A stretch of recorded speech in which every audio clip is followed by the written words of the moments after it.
What is up, people? Hope everybody had a good Thanksgiving. I'm going ahead and having a pint here. Going ahead and relaxing. First pint of the day, actually. So much cooking. So much cooking to do today. Safe to say, let's get down to the nitty gritty. Well, it's not really a whole lot of nitty gritty today. Let's get this show on the road. Today was pretty quiet. Went ahead and did some cooking. Went ahead and ate with family. You know, usual stuff. Cooked a turkey, you know. I didn't post any pictures up on Instagram or anything of that sort because I'm like, shit, we all have the same shit.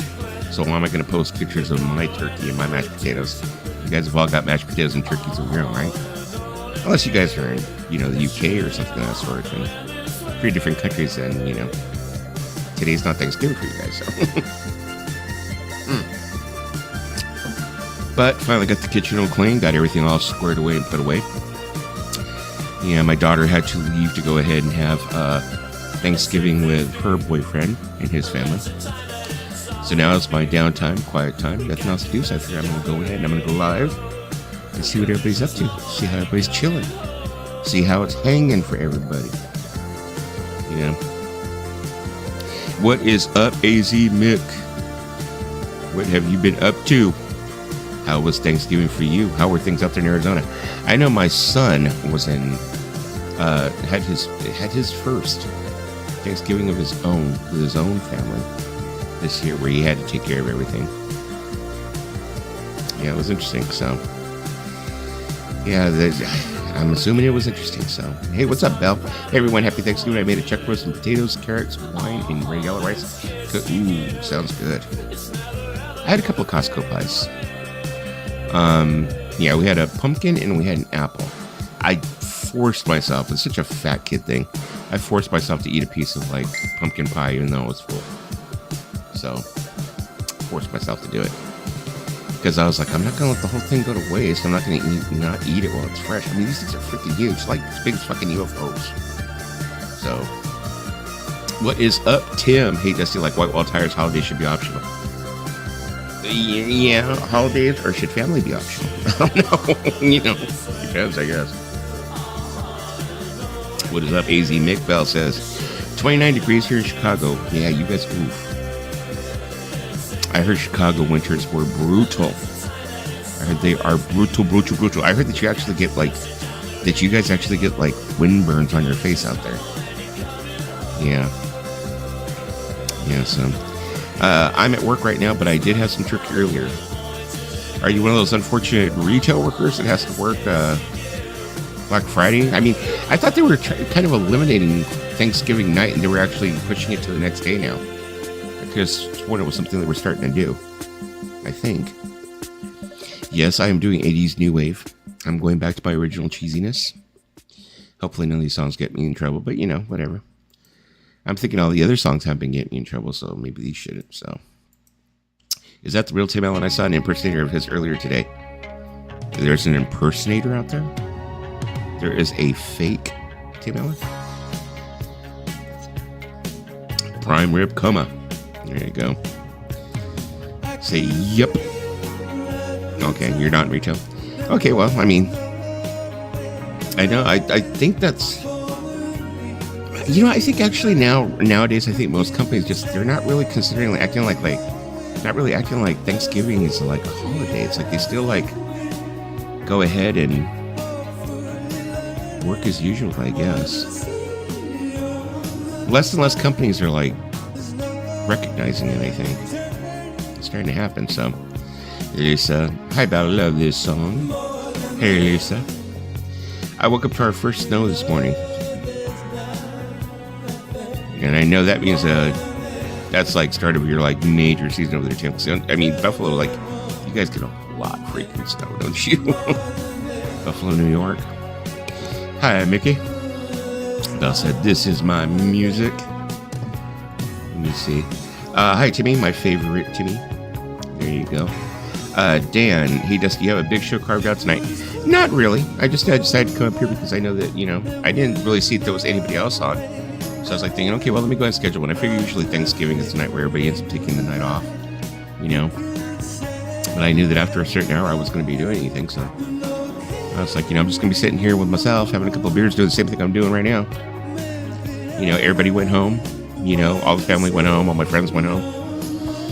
You know, we don't really party to that late. You know, although we were going to. I mean, I didn't even have a beer tonight. I didn't actually even have a beer. So, you know, until now. So,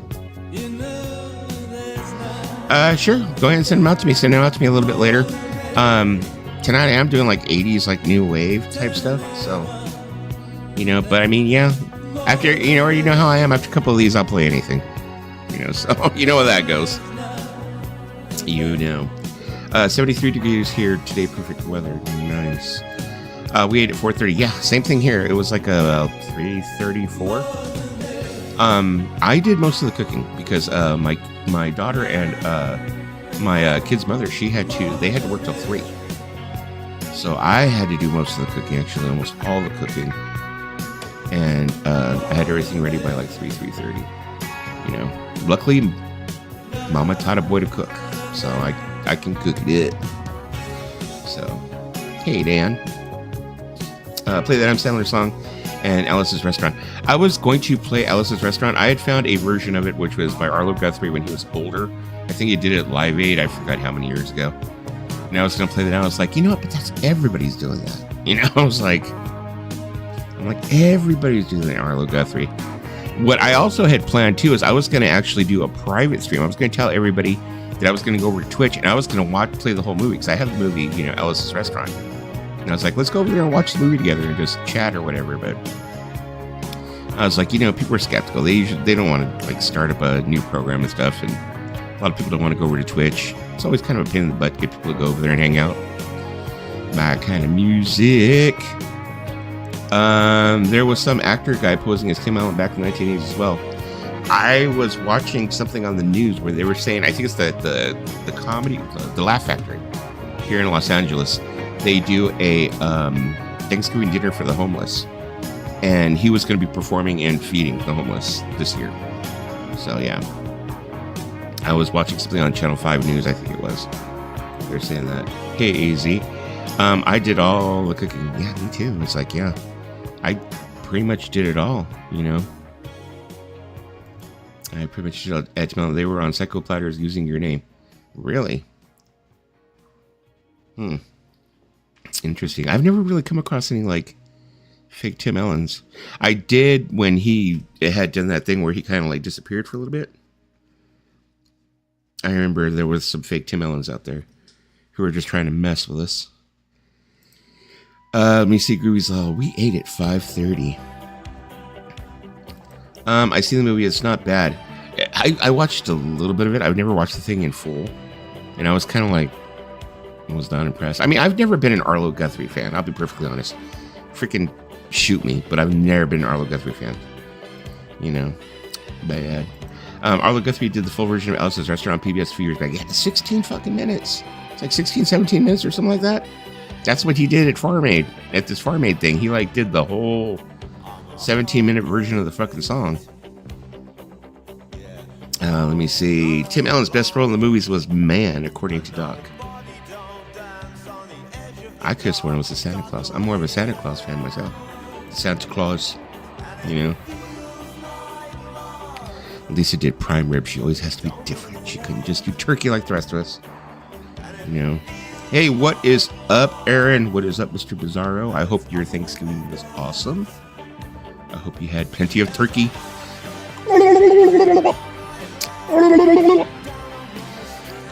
Tim Allen's best role is Santa Claus. The Santa Claus, that's what I'm saying. Let me see. That's what I was seeing.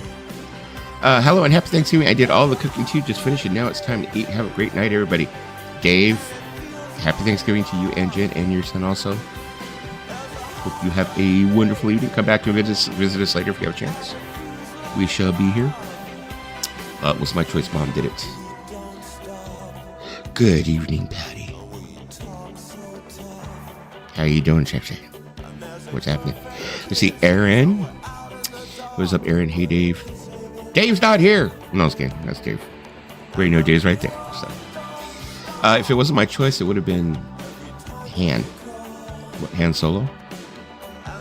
Okay, I'm assuming you see me.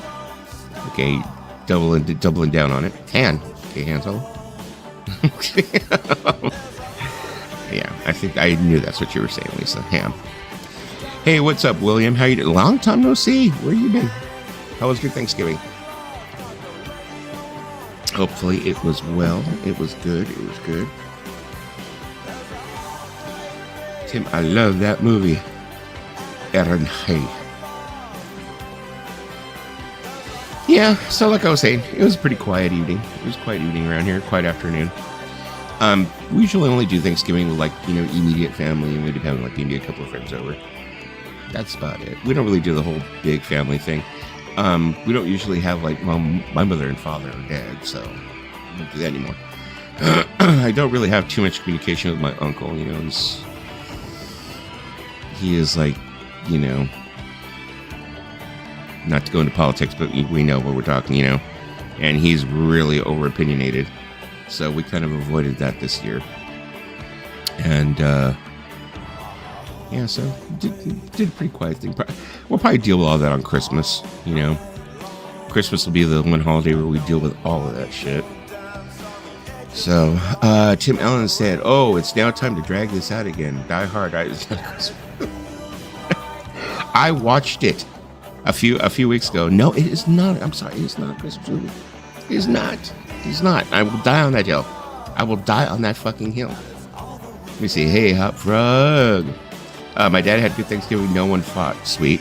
Did he have his plain mashed potatoes? I know that you were saying he likes to have his mashed potatoes rather bland. He doesn't like it spicy, like Lisa. Lisa tries to be spicy. Die Hard's not Christmas movie. Die Hard is. Or Die Hard 2. Die Harder. I don't know. Tim. Die is a Christmas movie. Okay, which movie are you talking about? Die? Okay, I die on that Christmas hill. Okay. So Groovy Lisa says the movie Die is a Christmas movie. So we got to get Lisa a new keyboard, I think. What is up, Kimba? How are you doing, the lovely Miss Kimba in the house? How are you doing? Belle said, new Weird Santa movie with Jack Black. I was looking at that. I think it's on Prime Video, I think. I was checking it out. But I didn't watch it. I watched it. Dinner for 3 here. Just finished the second evening plate. Yummy, yummy, yummy. Are you going to have some pie? Did you leave room for pie? Let's see. Dinner for 3 here. Just finished the second plate. Yeah, okay, evening. Well, how many glasses of wine have you finished? So, that's the question. So. I'm just kidding there. Kimba, hey, Bruce Willis is a Christmas movie. What? Pulp Fiction? Okay. Oh my goodness, it's Lisa's favorite band in the whole world. It is your favorite band ever, Lisa. Get up and dance. Dance off that prime rib.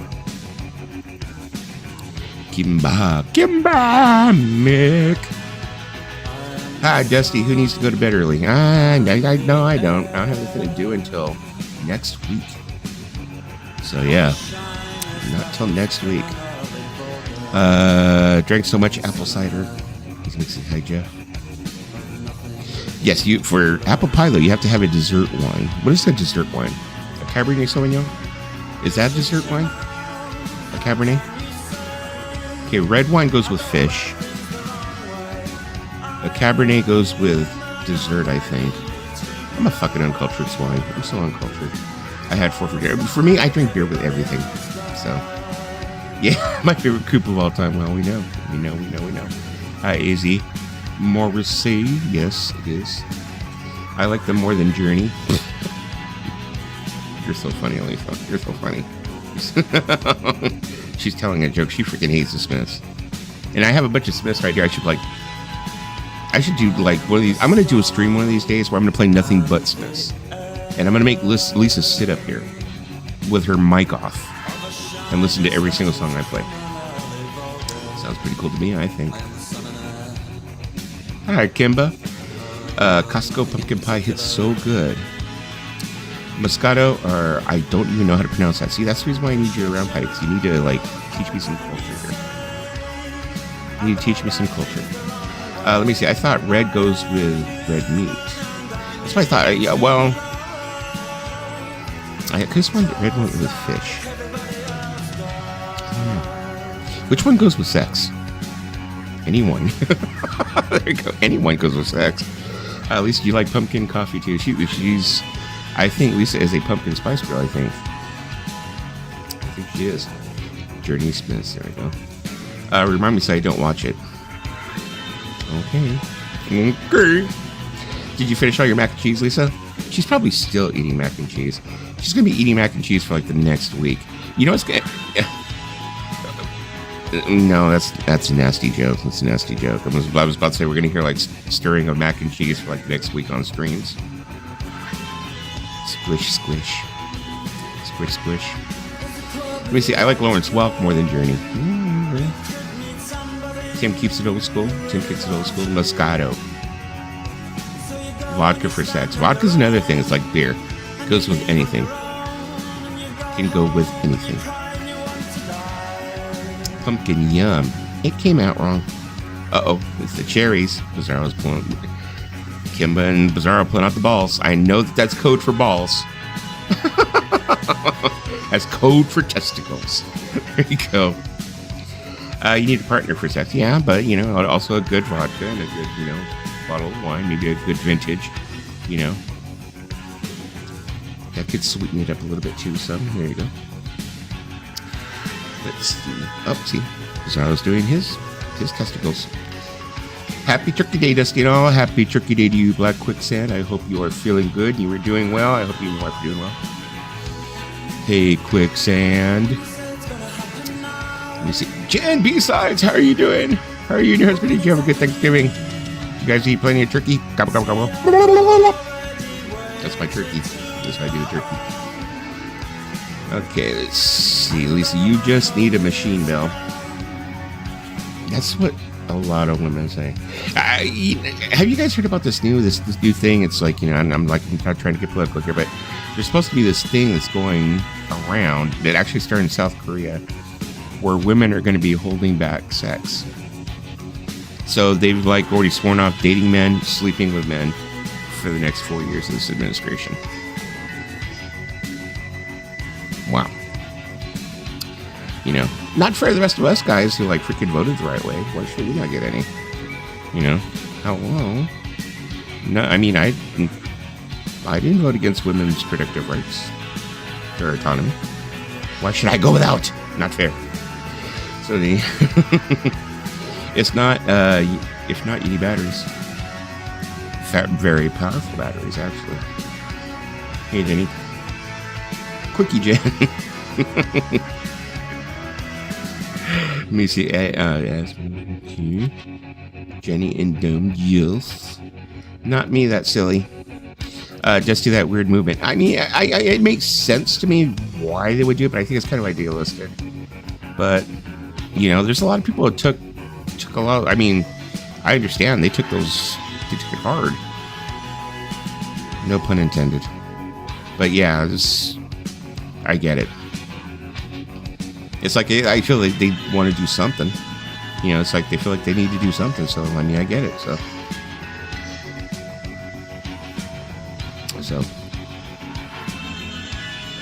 All right. So what I'm going to do is I'm going to go ahead and throw out the link because we already know that I already put Lisa in the thumbnail. So we got to get Lisa up here because she's the side turkey right there. The gobble, gobble, gobble, gobble, gobble. Let me go ahead and send this out. Tonight, we are only on YouTube. I'm not doing Twitch tonight. Twitch is a freaking madhouse, surprisingly, for Thanksgiving. Everybody and their mother's up there. Yeah, every streamer in the world is like, oh no, Thanksgiving night. It's like everybody's up. So, Lisa, I think you are right. Notice should have put me in a pilgrim outfit. No, it's you're a turkey. Lisa, you're a turkey. You need to be in a turkey body. There you go. Gobble, gobble, gobble. Let me see. I mean, Lisa's right. I think everybody should have having their own little toys. You know? Well, I mean, I'm 52 and, you know, I still, you know, I could probably end up using one. I mean, not... That came out sounding right, but you know, whatever men would use, I guess. I'm gonna shut up. Forget it. I forget I said anything. That's gonna get clipped. That's gonna get clipped. I'm sure that's definitely getting clipped. I'm gonna say, Dusty said he needs a dildo. No, it wasn't a dildo. I said I needed it. So,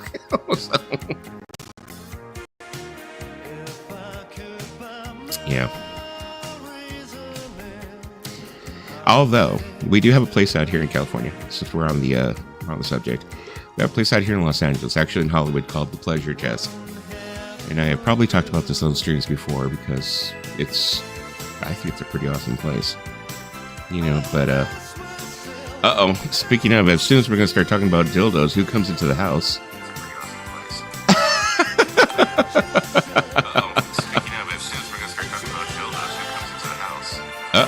You need to turn off YouTube, Lisa.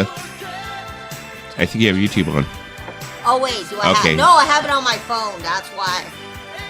Okay. Oh yeah, I know that place. I thought I was curious. One time. And what did you leave? I didn't get anything. I just went and looked, and I was like, "It's a pretty cool place." I took a picture of the sign. Patty said, "Do not fear not the clip." Okay, now are we talking about the clip, or are we talking about something that rhymes with clip but ends with a T? I fucking love this song. Was that what we're talking about? Blue something movement, whatever. The world will keep on spinning. So, Tim. I mean, that's why they have that 4B movement, because there's a society pressure in South Korea to women to have kids at a certain age. If they don't, people in Korea will shame you for that if you have women later in life. So. Well, yeah. I mean, I totally freaking get it. I mean, I understand. I think the reason for it is because I think the females are saying that if we don't reverse the course or we don't avert the course we're going, we could end up like that. So I think that's it's basically they're making a statement. Yeah. You know, with that. So I mean, I don't shame women for wanting to do that or wanting to do. Welcome, Vital Dreamscape. I don't shame women for that, because I understand. I understand that women, you know, have their rights, and I'm all for women's rights. And I think at the end of the day, I'm not gonna wait 4 years, but for other women who do, more power to them. More power to them. I think it's just wait like 125 years, and then people will be done. The world will be a much better place with little deer and cows. And think about it. In 125 years, Sam. Think about it. Who's going to be the only person alive in 125 Nobody. years? That's my point. Nobody. The world will be a much better place. If nobody has sex and everybody just starts like, if we all just start humping toys. I guess my joke's not going to work. I was going to say AI will probably still be around. And Keith Richards. Keith Richards and bears will have to deal with that. You know what I think would happen? And this is going to sound a lot of like, oh, fuck you, Dusty, you're being misogynistic. But if we actually went where we all just started humping toys, I think probably like the men would start to outlive the women because we wouldn't be dealing with women anymore. I mean, you guys don't need us. You guys can die on your own without us. No, women say that they don't need men. Which, I mean, I understand that. I mean, women can earn, you know, as long as they're given the chance, their earning potential and everything is the same, if not more, than men can be, you know. I mean, also, it's a proven fact that women can control their sex drive way more than men can. It's like our carnal urges, like, take over. Women's carnal urges, they're able to subdue them. You guys think about it, like, almost 24/7. Mm-hmm. Well, yeah. I mean, men always constantly want to procreate. So, said, hey, Biz, happy holiday. Hey, Sean. YouTube, Belle's getting a kick out of the conversation. I love this song. Yo, Mick. Kimber said, Lisa ain't waiting 4 years, she said. Well, because, I mean, I'm just saying, if I want it, I want it. I'm not going to sit there and be like, I'm going to do it 4 years. No. Lisa's going to be like the cat. She's going to start like lifting her butt and spraying the walls. So, Cher will still be alive. Yeah, definitely. Cher and Keith Richards will be the last two people on Earth. And Dick Van Dyke. Gene Hackman. Did you enjoy getting your biscuits buttered today? That's what Dan wants to know. Well, my sister made homemade milk buns, and they were very good. I don't think that's what he was saying, but okay, yeah, we'll go with that. We'll go with that. No, our electrical bill will go. That did not happen. That did not happen. Oh my God, no. Said our electric bill will go up. Yeah. Hey, Dan. 25-8. There you go. This is true. So how's your Thanksgiving, Tim? What'd you actually do today?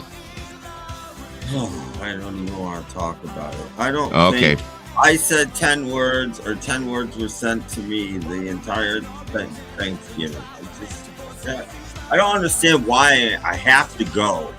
Yeah, I go there and I just sit alone. I spent like a half an hour in the living room alone before we ate. Because my mother threw, if you don't have a job in the kitchen, get out of the kitchen. And I'm the only one who did. Everybody else just stood there in the way. So I just sat, I'm like, this is I guess I could show you a picture. Dan said, leave it all on the table tonight. That was the reason why we actually didn't do a big thing this year. Because like I said, my uncle is in the politics he's into. And we didn't want to deal with a lot of stuff this year. We didn't do my sister and her daughter and her boyfriend and 4 kids. And that was it. Yeah. But it's more than enough. Yeah, we did a low-key thing. We had my sister, her boyfriend came, my sister, her husband, her daughter, my mom, and my dad, and that was it. Good evening, Paulina. Happy Thanksgiving. Happy day to you too. Happy Thanksgiving, everyone. I'm spending it with my stepmom and sister. Have a great stream. Well, if you get home anytime before we go off, come up and join us. We'll be here for a little while. Paulina. Hey, Paulina, always a fan favorite. This is right? A good Christmas song. Right? I mean, a good Thanksgiving song. I love the song too. I'm like, right? But did Johnny G spin a show tonight, Tim? I have no idea. Was he? I don't know. No. Thursdays he does afternoons every other week. He spends 78 every other. He's doing it tomorrow afternoon instead. Okay. Because he can't do it next week because he has some sort of appointment or something. So I guess he's spinning 78s tomorrow afternoon. I like his setup. I don't know how I'm suddenly the source of Johnny G knowledge, but I guess I am. I'm subscribed to him too, but I don't watch every one of his streams. But I like how he does his stuff. I go in and out, I rarely go in the chat. I did last night because I had a snarky little comment I wanted to make. Yeah. I just said hello. I just said hello and told him not to play too many turkeys tonight. That was it. That was my contribution. But he actually played me a request a couple weeks ago. I didn't even ask for it. But he played a Wilson Pickett. And I said, my favorite Wilson Pickett song is Don't Let the Green Grass Fool You. We can fight it. I watch his stream from time to time. Yeah, I was like, wow, that is one loud MP3. Yeah. Dang, guy. Bell said, this is from the Empire Records film. Yes. I love that movie. I every once in a while have to go visit that movie again and watch it. I saw this band open for Depeche Mode, I think like in 86. Wow. Yeah, in 86 I saw them a couple of times. I think I saw them at the Forum and I saw them at Irvine Meadows. Irvine Meadows was Book of Love, and I believe at the Forum was The, and there was another band. Don't remember what the name of the other band was. Because I saw them twice on that tour. But The, great on record, great on tape. Live, not that much for a band. There's some bands that are so good on record, but when you see them live, you're like, oh, that's disappointing. One of the bands that I'm on record, probably the lead singer and bunch of sessions. And there are some bands that are good live and they're good on record too, and you're just really impressed. Don't ever say anything on Johnny G's stream. Those people want to adopt everyone. I came in they do. I get so many hellos when I say it. That is right. I was going to message you about that. I totally spaced on that. Besides, she wants your address because she wants to send us some things. So okay, Jen, I'll figure out some way to get you. You could probably send her on Facebook, right? Are you on Facebook, Jen? I can't. Yeah, she's on Facebook. Or if you want to send it to me, Tim, I can go ahead and I can pass it along to her because I know that I have her on Facebook on Messenger. Okay. Or is it on Instagram? No, I have her on Instagram, and no, I have her on both. I kept an address collection of people in the DC at one time, but That got thrown out while I was in Mondale, so I don't have it. Yeah, I have. Jen has my address because she sent me to Partridge Family one year. Yeah, I have a little one going in my computer. Like I keep it in my computer here, but I never got around to doing it. I meant to, and I never did. I mean, I just kept it. And if somebody sent me something, I kept the box or the envelope or whatever, and that stuff I got thrown out. I mean, Patrick's old school. He has a Rolodex where he keeps everybody's address. Keeps it organized, though. I mean, he can't. He won't be able. He's not going to lose it. Obviously, a computer could crash or whatever. He'll still have it. Yeah, I bought a lot from Patrick in the past. He has fair prices for his records. I like it. All the Talk Talk albums are great, well worth checking out. I only have, you know what? I'm like ignorant when it comes to Talk Talk. I only had the one album, It's My Life. And after he passed away, a lot of people had told me, they were like, oh, you missed out on so much. Yeah. And he was like so much better, They said that's not even one of his better albums, one of his best albums, But that was the only song I really knew because out here in the States, that was the song that really got pushed. Yep. It was Dumb Dumb Girl and, It's My Life. So, but it's like the same thing with XTC. I didn't really know a whole lot about XTC until I started hanging around the vinyl community. Me too. I knew about Dear God and I knew, Mayor something. I knew a couple of songs, but then, a lot of people say, oh no, it goes way deeper than that, this album, and I was like, okay. Yeah. The first album or two are very quirky, but then they kind of lost their quirkiness after a bit. Yeah. But they couldn't really play. They were like U2. U2 couldn't play really when they made their first album, neither could XTC. Just figuring it out. Like another band I don't really know too much about, and I mean, I've heard a lot about them since I joined the VC, was A Squeeze. And the only thing I know is I have the singles. That's about it. But a lot of people are like, oh no, you have to, you really, really need to deep dive and listen to those deep cuts. I would rank their 45 and under greatest hits album one of the 10 greatest hits albums of all time. I mean, the VC introduced. There's not anything close to a dud on that album. It's just bang, bang, bang, bang, bang, straight through. Yeah, I'm totally surprised. I mean, no, I shouldn't be surprised. Last Thanksgiving was pretty quiet too. I don't think there was anybody on last Thanksgiving either. No, I think last Thanksgiving, I don't know if I did a stream last Thanksgiving, but... Was it you did one or did I do one? I don't remember. I don't remember. All I know is I was having a turkey. No, I don't eat turkey. I was having a, whatever coma vegetarian coma. Just had a lot of potatoes.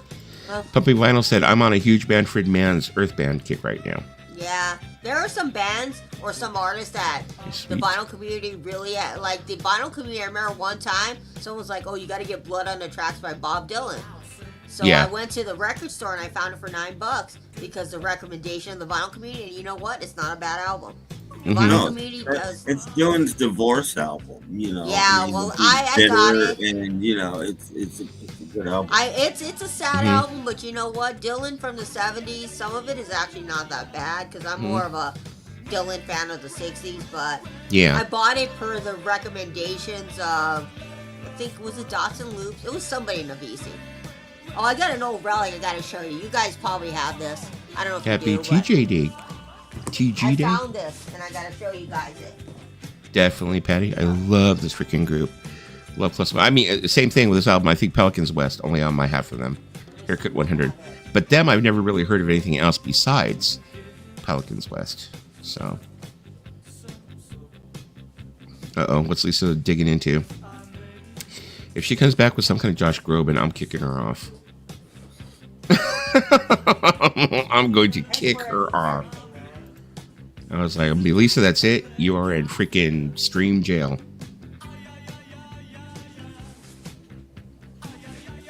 Okay, just be very quiet. We'll wait for her to come back. Let's see. Okay, here she. Oh, okay, Rich. Shh, don't. Okay, yeah. Okay, what were you saying? Okay. Remember this? Or you guys weren't around for this part of the VC? I wasn't. I've heard of it. I've heard of it as lore, though. Yeah, because there's a guy named Andy Borders who did all the pictures, and look who's in here. Let me show you. Is the Vinyl Richie story in there? Yeah. Is that the toilet story? Yep. There's also look. Awesome story. Look, I mean it fell apart. What's up, Mason? Look at that. That is hilarious. I heard that was like a totally hilarious story. It was $8 back in the day, and I should have bought 2 copies, but he made like 200, I think. Yeah, it would be 30 now. Well, it's not worth money because he was supposed to make no. I'm just saying with inflation, it would be 30 now because it's ridiculous. I mean, that's crazy. What's up, Mason? Hello. I only had one meal today because I ate a lot of freaking turkey and a lot of ham, and I don't have room for any more food. Oh, so you're not the only one that had 2 different types of meat. That had prime rib and turkey. Lisa had a whole lot of meat. No, I didn't have prime rib. I had turkey and ham. Lisa has a whole lot of meat on the holidays.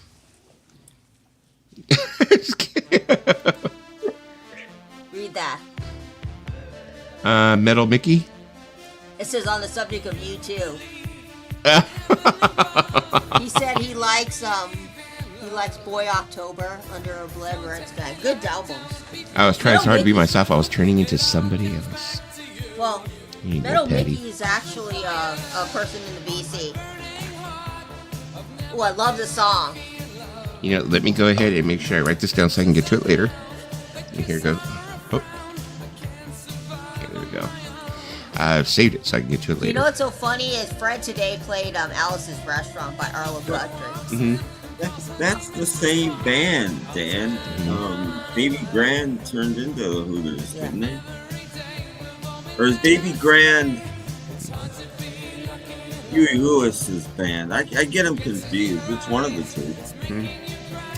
Yeah, that was the reason why I didn't play it. I was thinking, well, I was going to pull it up. And I actually was going to make it the intro video because when you have the premium StreamYard, you can make an intro video, or you can load one up so it plays the video before you even come on, type thing.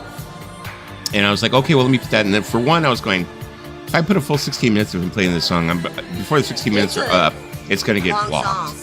They're going to turn around and take the stream down before it's over. It's a long song, and I've seen the movie many times. Don't ask. Yeah, and then I was thinking, I was like, and everybody's probably heard it. Every stream thinks they're being clever by playing it. Everybody knows. Dan, I did have it right. Who were the News? The News was somebody too, I think. Baby Grand was the pre-Hooters 10. Yeah, I was right about that. This is before we had Hooters. The Hooters were a band. Before they were an establishment, Lisa. Before you got the job there, it was a band. I had a cousin that used to work at the News was somebody too. In fact, I was telling you the other night, on the single version of Allison in the U.S., put background vocals on it. And the background vocals were by what became the News. It was Huey Lewis's band that did the background vocals on Allison. Okay. But, yeah. Hence the reason why he was called Huey Lewis and the News, as opposed to just being Huey Lewis without naming the band. I don't even know if he found them or because he was in England in the late 70s. Hooters. I think they were doing Hooters. Well, Hooters. Love Hooters. Love Hooters. Dave Edmunds, Repeat When Necessary. He does Bad is Bad 4 years before Huey Lewis did it on Sports.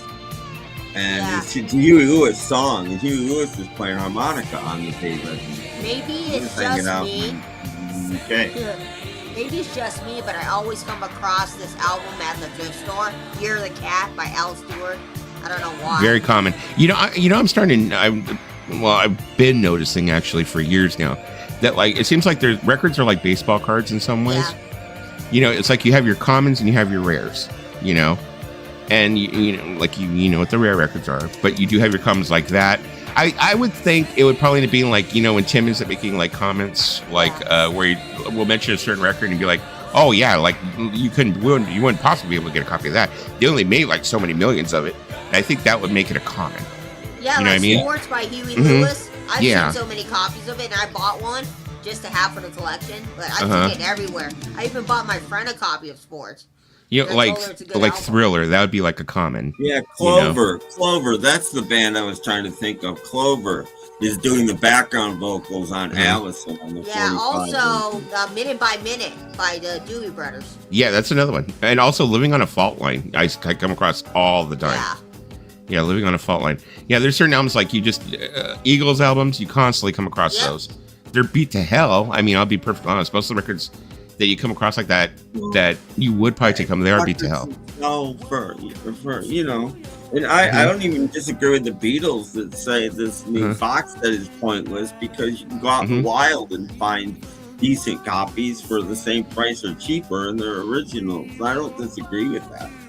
Well, I mean, Richie had said in his video, he did a video earlier this week where he said, he's like, you could go out and buy the box set, I guess. Yeah, that's fine. Yeah.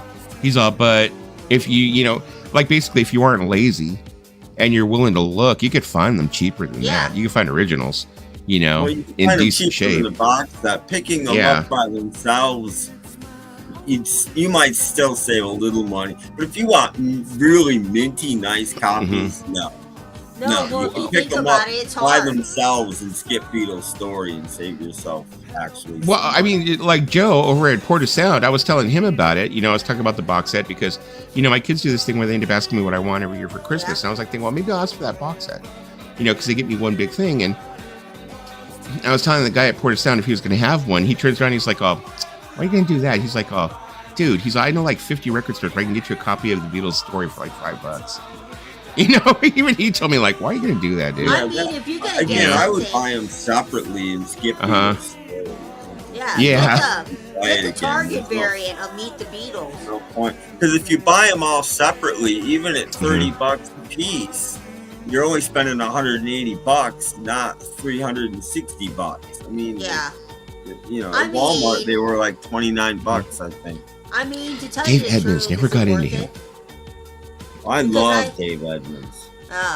Yeah, I never really got into him for some reason. I don't know what it was, but I mean, I would not buy the box set, to be honest with you, because that box all is of my too Beatles, much. all my Beatles is used, and I want to continue to keep it that way. Every Beatles record I own, with the exception of Now and Then, and that's it, are used, and I just don't. I saw an interview with the guy that mastered them, and he said the same thing. These would be way better, and I believe that they are. That's a reason to buy. But they're mono, right? Are they all analog signal? I say this all the time. In the 60s, they were mastering records for portable turntables. They weren't loud. They turned down the bass. They turned down the treble, so they didn't skip. They don't do that now. So they're mastered properly now, and they weren't then. Nope. So the list is kind of the list was very weak. It's made. I'm thinking of going, but I haven't even looked at the list. I don't see if we looked at the list last night, didn't we? Yeah, you can. We can look at it. You put it up on the screen. I couldn't. Oh yeah, well, okay, yeah. Well, I just think it's kind of weak of a list, and to get up at that early. You don't have to, though. This is what I keep saying. Get up. You can get there at noon or 1. And I never get up early. One year, Tim, I got up early for the Monkees. One year I did it, and guess what? Never do it again. I usually go at 11 or 12. Yeah, just do that. Especially if there's nothing that you really want. Because I had went one year at 6 a.m. to go and get Cat Stevens and the Monkees, and the record store is like, oh, we're not going to get it till July. And I was like, oh, fuck me. So I ended up buying it at Newberry Comics when it came out because I wasted all that time in line. Yeah. And they didn't even have the Monkees and the Cat Stevens. I would never do that. Remember when they split it? Plus, a lot of record stores will put like all the used stuff at like 10 or 15% off or something that day. So it's just a good day to go record shopping. I mean, you remember when we split it into two record store days, right, Tim? What, during the pandemic? Yeah, during the pandemic, we split into 2 record store days. Yeah. But I ended up finding the Cat Stevens. I got the last copy from Amoeba. I just have a funny feeling that a lot of the records that are on this record store day list are going to be around for a while. Yep. You're going to be seeing them in bins for quite a while. Oh, I found a record store day thing from 2019, like 2 years ago. Well, there's a store in Rochester, New York that still has stuff from the first record store day. I mean, Jesus Christ, really? They go back and they keep little sections of record store day stuff. You know, Dusty. Holy shit. Hey, Dusty. Yes. Sorry for interjecting here, but are you taking requests by any chance tonight? I probably will later. Yeah, just right now I'm just doing mine. Put this on your list since I'm noticing you're playing a lot of 80s pop and synth pop type stuff. Yeah, I'm doing some cheese. Doing some cheese tonight, so yeah. Would it be too much to ask if I could request a Depeche Mode song? No problem. You know what song? Because I think there's a lot of Depeche Mode coming up on this list. I would like Enjoy the Silence. Sure, I can get to that. That's actually 90s, but I was kind of guess 80s. It was going to be a toss-up between that and Policy of Truth, but I think I like Enjoy the Silence a little more. Just for you, Jeff. I have this on my thing, the birds. Sweet. Wish that Bert Springfield LP would come out in CD. Yeah, isn't it a live show? I remember we were looking that up yesterday, weren't we? It's a live show or something like that. Yeah. Oh no, it's Monterey Pop. Monterey Pop Festival. Oh yeah. It's coming out on vinyl. I mean, yeah, I'm sure it's probably on CD if you look on eBay, maybe. New records are reaching the oversupply and overpriced threshold. It looks like. What I am worried about. This is what I'm worried about. This is my one. Jeff, yeah, it's Monterey. No, it's Monterey Park. Monterey Park. That was it. What I'm worried about is that I was reading that PVC pellets are a very big import from China. And that if we end up getting tariffs going up on China, that the price of records may go up because the price of PVC is going to go up. So, if it goes up too much more, the record industry it's going to crash. Yeah, it's going to fall. About it, people already had it. It's about close to $40 for a record now because I had bought a record from one of my favorite groups in the UK, right? Bombay Bicycle Club. And the record altogether, you know how much it came out to? $50. $50 for one album. But I had to pay the UK shipping, right? Well, yeah, that's gonna be. But also, if you come to think about it, Tim, if you go into a record store nowadays, you're paying close to $40 for one LP. I know, even at Walmart, records start at $30. Even at Walmart. There. Well, do you remember there was a time? I mean, I remember there was a time, like freaking 2 years ago, where you'd go to Walmart and you could buy a single LP for like $21, $19. Yeah. And it seems they're not like that anymore. Record set live album, Live at the Troubadour, I think it was $22.49 or something like that. Yeah.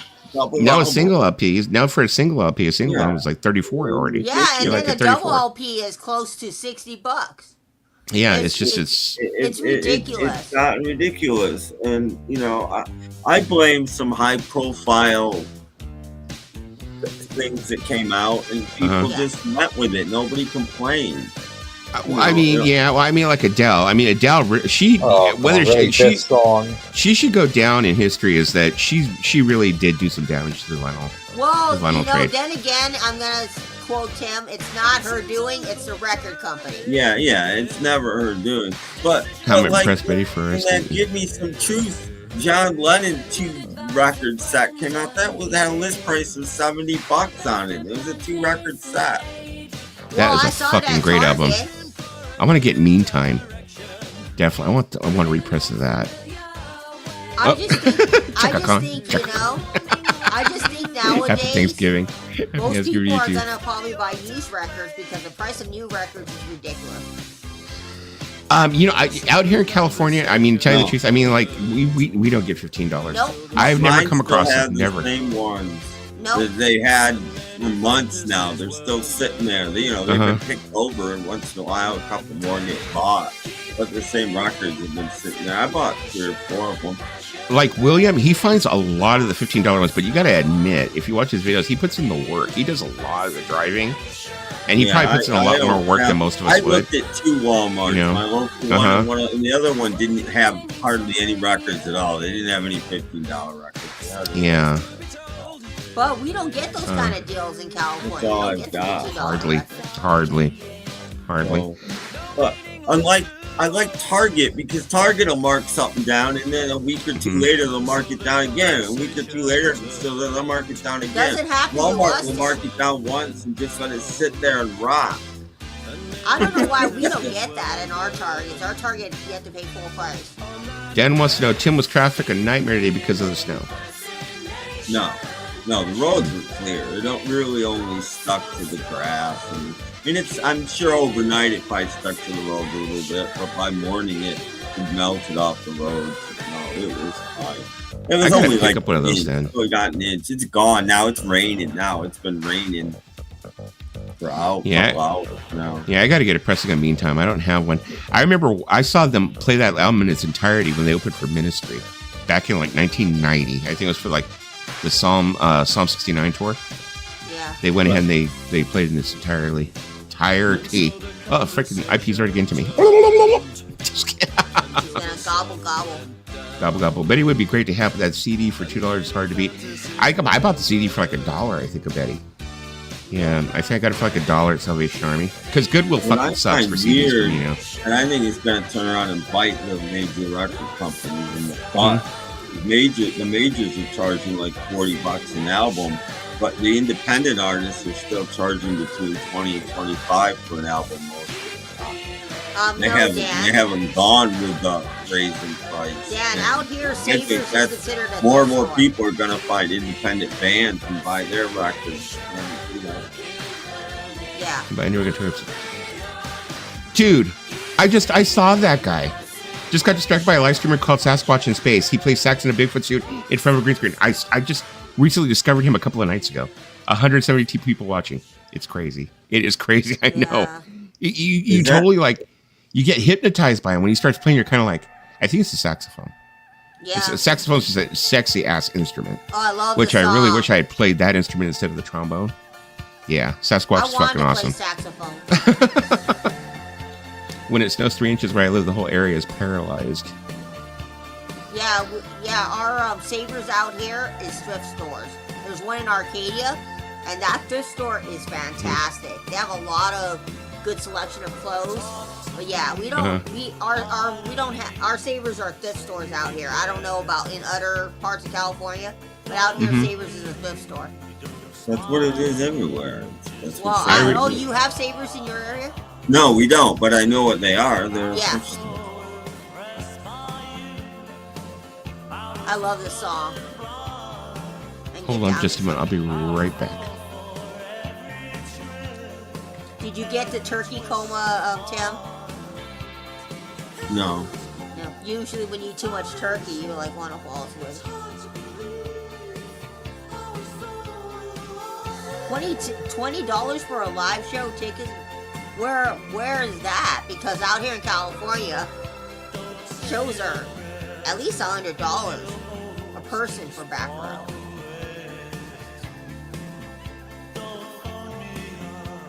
Yeah. Say Value Village is Savers in the U.S. It's okay, Dan, because out here Walmart is Walmart, and I don't go to Walmart all that much, but it's pretty good. Sasquatch tickets are $20. We all should go see Sasquatch. No, we had prime rib and turkey. We have ham for only Easter.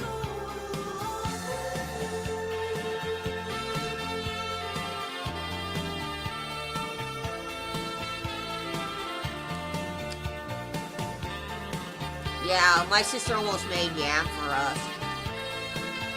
I'm not really into that sweet yam that they do with the marshmallow on top. Just not really into that.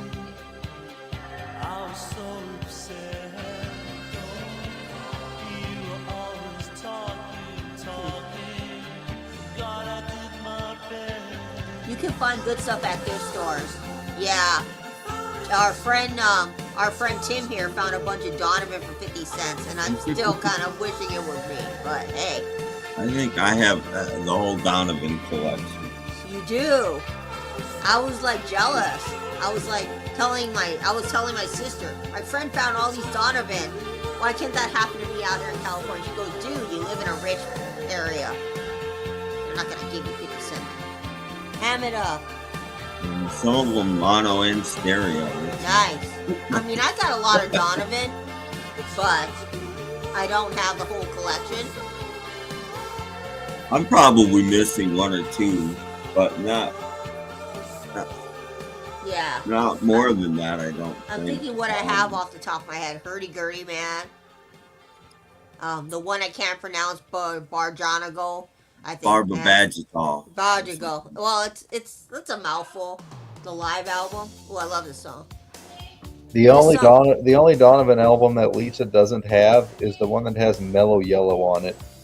What? I probably don't. I have That would be Mellow Yellow. Yeah, I don't have that one. You know. Oh, I was just joking with you, but seriously, you actually don't have that one? No. I have as big a Donovan fan as you are, and you don't have the album that has one of his most popular hits on it? I have a greatest hits. Well, then it's on there. It's on the greatest hits. I have the greatest hits. I have a Donovan's greatest hits. It's on there. I bought the greatest hits for like $13 at my local record store. Man, when this song came out, I swear every movie had it.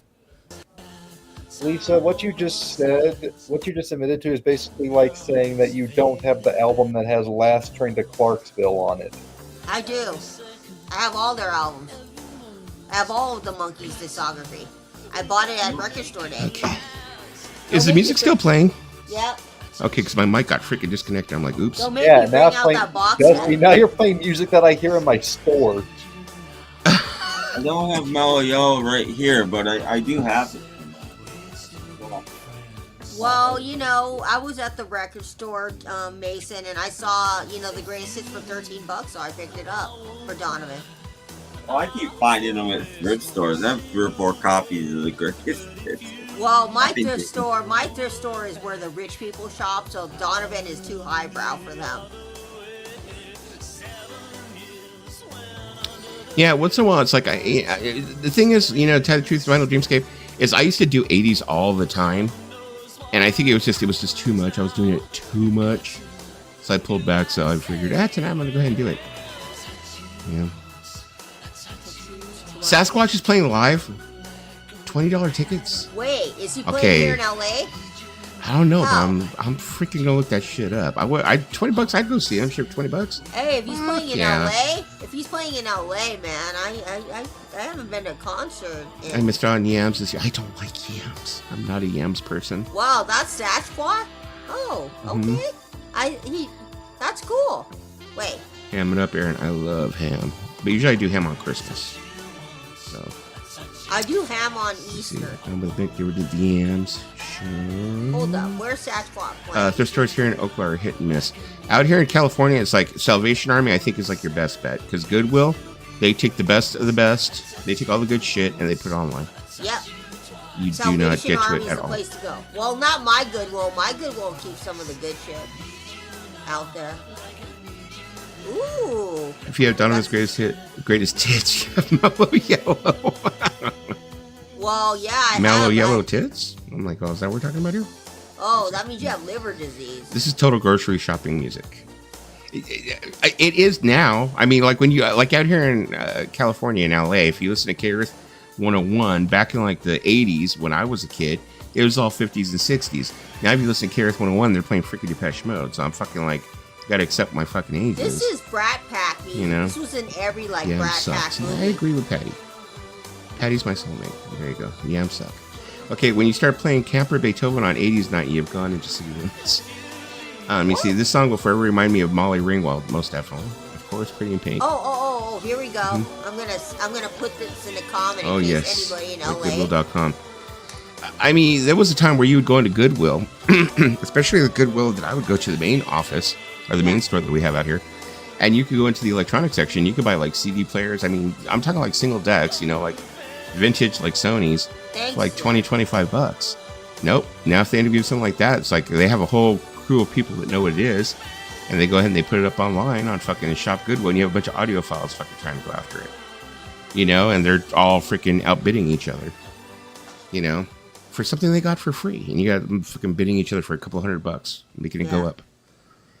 Okay, let's go for salaries. Terragram Ballroom.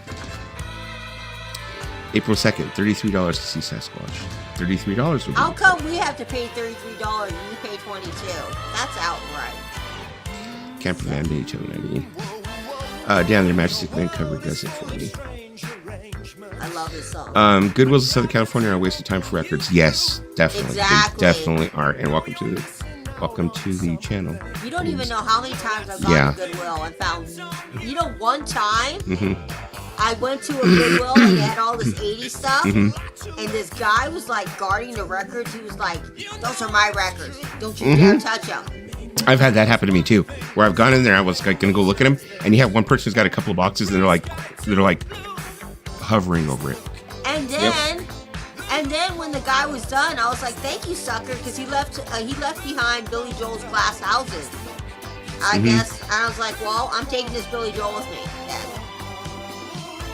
But he kept telling me. My favorite thing is when you're looking and somebody else butts in and kind of shoves you out of the way, and suddenly you're not looking anymore. It's like, what? No, but you see, this guy, I was just looking at the record. I wasn't touching his pile, and he got all mad. He was like, "Don't steal my records." I was like, "Dude, what, I can't look? I'm not touching them." He's like, "Those are my records," and you know what ended up happening? He ended up not taking some of them. So you can have my leftovers. And I could tell he was like one of those like resellers because he had his phone out. Comparing prices. Yeah, Goodwills in Southern California are a waste of time. Don't waste your time. So basically he said to me, when I'm done, you can look at it, and I ended up picking up, I think, like Cat Stevens and Billy Joel because they didn't want them.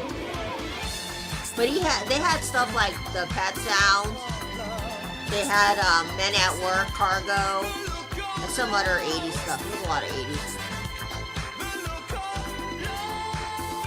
Resellers do get chippy. You'll be surprised.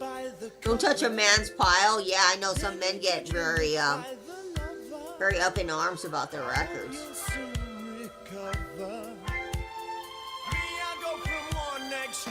This guy had Valley Village covers over 3 bins of records at a time. Worse yet, plumber's crack. Oh, I've never came across a man like that. Showing his plumber's crack. There must be a solution to the one thing. I mean, I've came across resellers at flea markets who think they have a gem of a record and they're charging you way too much because they think that you're a sucker and that you'll pay that. And one time, I went to a booth and this guy's like, "I'll charge you this much for the record." And I told him it's not worth that much. And he goes, "Oh, you know your prices?" I go, "Yeah." He goes, "Well, the 25-year-olds and the Gen Z kids, they'll pay that price for the record because they don't care. They're willing to get a record in their collection. They'll pay anything for it." I go, I refuse to look at anything at a rummage sale, a garage sale, flea market, and anything anywhere, a record store that's not priced. I just refuse. I'm like, you don't price your stuff, all right, bye. Exactly. Move on to the next. But when a person obviously prices a record more than it should cost, I'm just gonna not shop for them. That's why. Like, I heard that the record store I used to work at in Buffalo back in the 80s is still a record store. And the guy that owns it now, who I know, doesn't price anything anymore. Oh, good night, B-Sides. He's it all unpriced, and then you bring it up to the counter, and he gives you a price. I don't like that. I don't like that. That's not how it works. And then when they don't give you like more or less what the rating of a record is, I'm fine with that if I can look at the record. But when they don't, I don't trust people's. I don't trust Grady. What condition the record's in anyway. Yeah. I mean, with Patrick, when I bought from Patrick in the past, Patrick really knows how to grade his records, and he cleans it with a supersonic cleaning machine. Like, I got a Bowie record from him, and it sounded fantastic. It sounded really good, like the records I've got from Patrick. Good night, Jenny. I don't know what I did to my... Hey, Jenny, I'll send you my address somehow. I'll figure it out. I don't know what I did to my friend him butt, on but Facebook. it hurts. You probably find him on Facebook. You know, like your tailbone? It's like my tailbone like feels sore for some reason. Maybe the way I slept. I don't know. But it started bothering me. I didn't fall it or anything, so. Let's see. I found some good records at the antique store that weren't priced. They wouldn't sell them to me because the owner wasn't there. Yeah. Yeah, especially when you go to those antique malls and stuff like that. Yeah. But usually the thing is when you go to those antique malls, you got people who are selling there who will sell you junk records and they think they've got gold. Yeah. Well, exactly. But sometimes there was a guy who, there's an antique mall place and then there's a flea market. The antique mall place is right next door and they're open 7 days a week.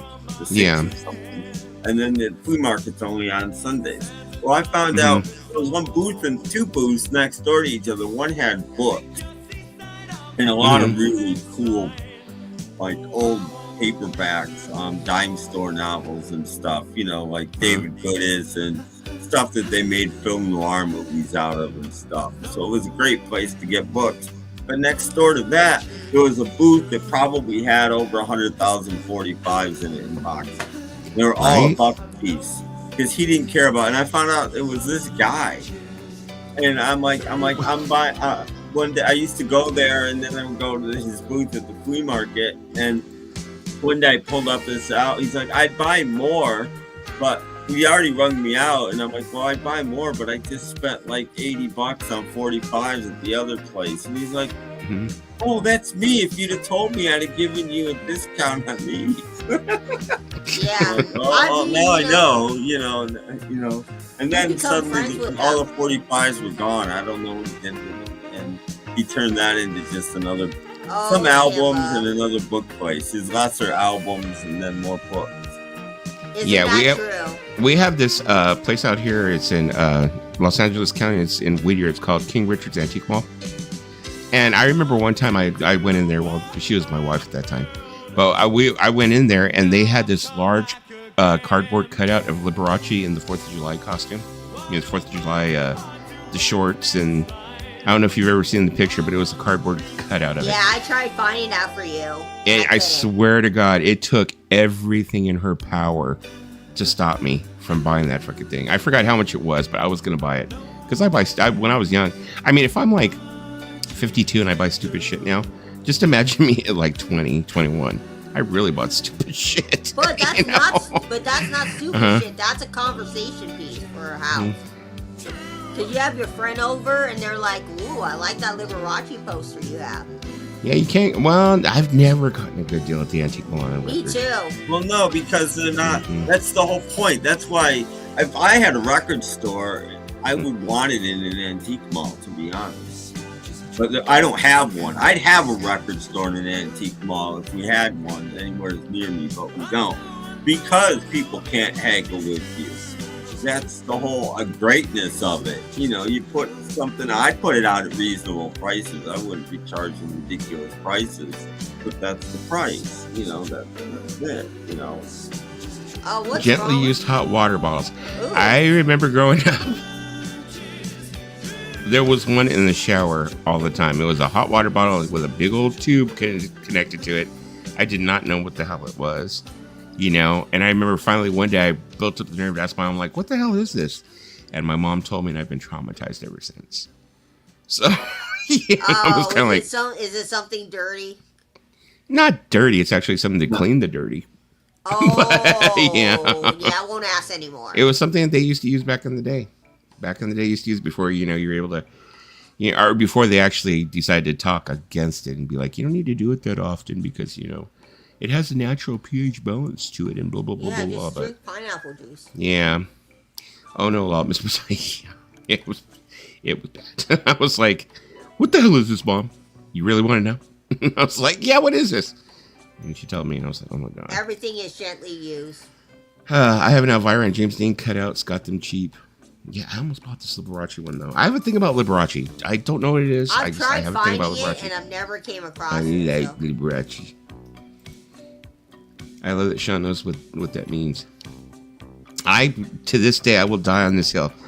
I think that most of the rappers got their style from Liberace.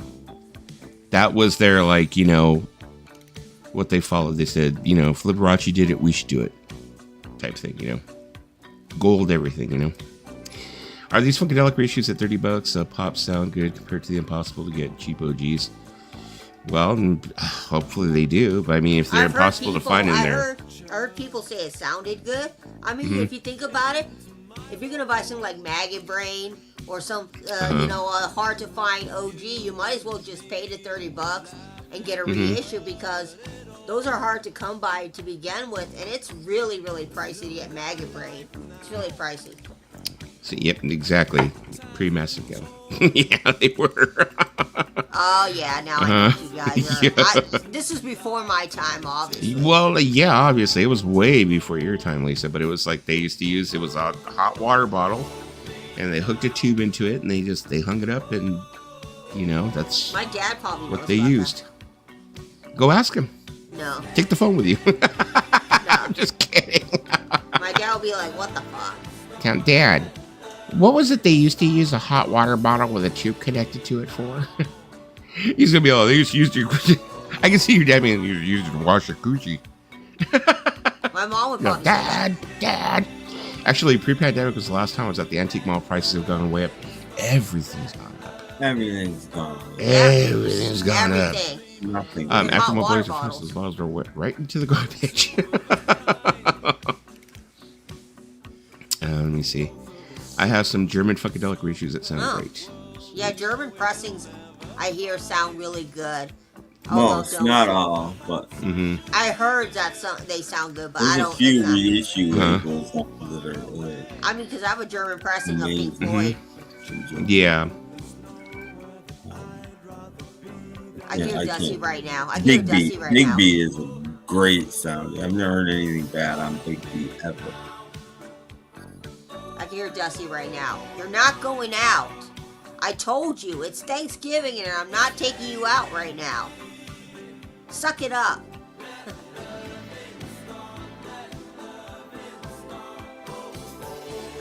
They used a hot water bottle to pump Marilyn Monroe's stomach, I heard. Oh.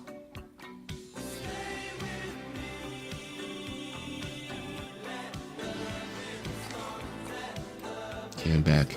Now it seems like they pick the proper moment. Like I said, they know exactly. Like, okay, they'll the mic's out, the headphones are on. Now's the time that it's showtime. Now's the time for me to meow, meow, meow, and he'll let me out. I love this song. Hot water bottles are coming down though on many backs. Okay. Okay. I'm like, okay. Ooh. Yeah, but nowadays they say that actually it's not supposed to be good for the pH balance of your vaginal area. Yeah, that's why it's not good for you, so they tell you not to use it. They tell you to go au naturel. Oh. So like, I guess like bluefin tuna. I don't know why. Okay, now we're gonna put on the spot. Why would you say bluefin tuna? Because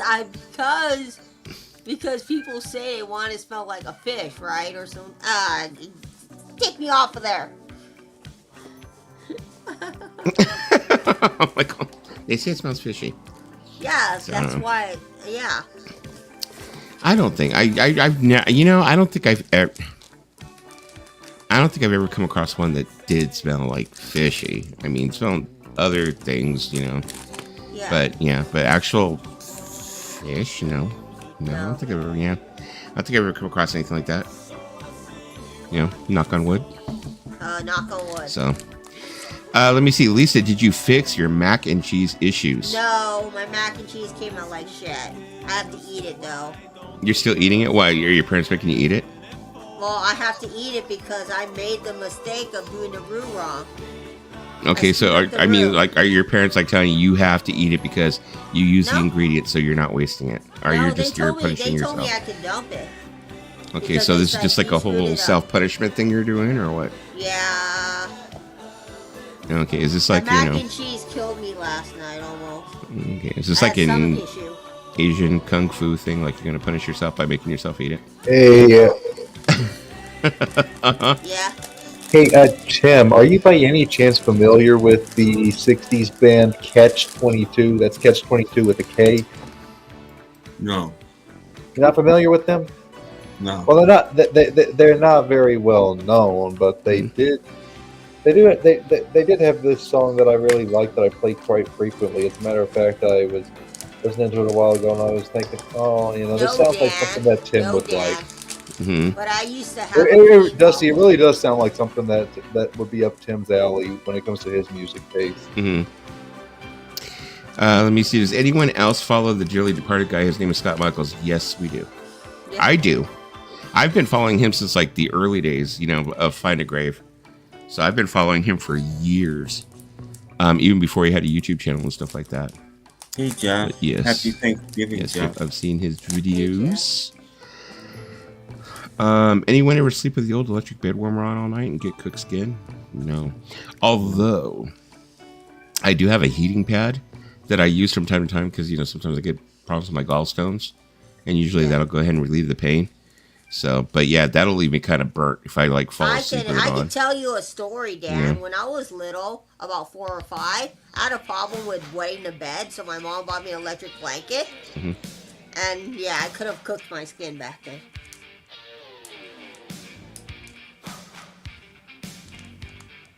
True story, man.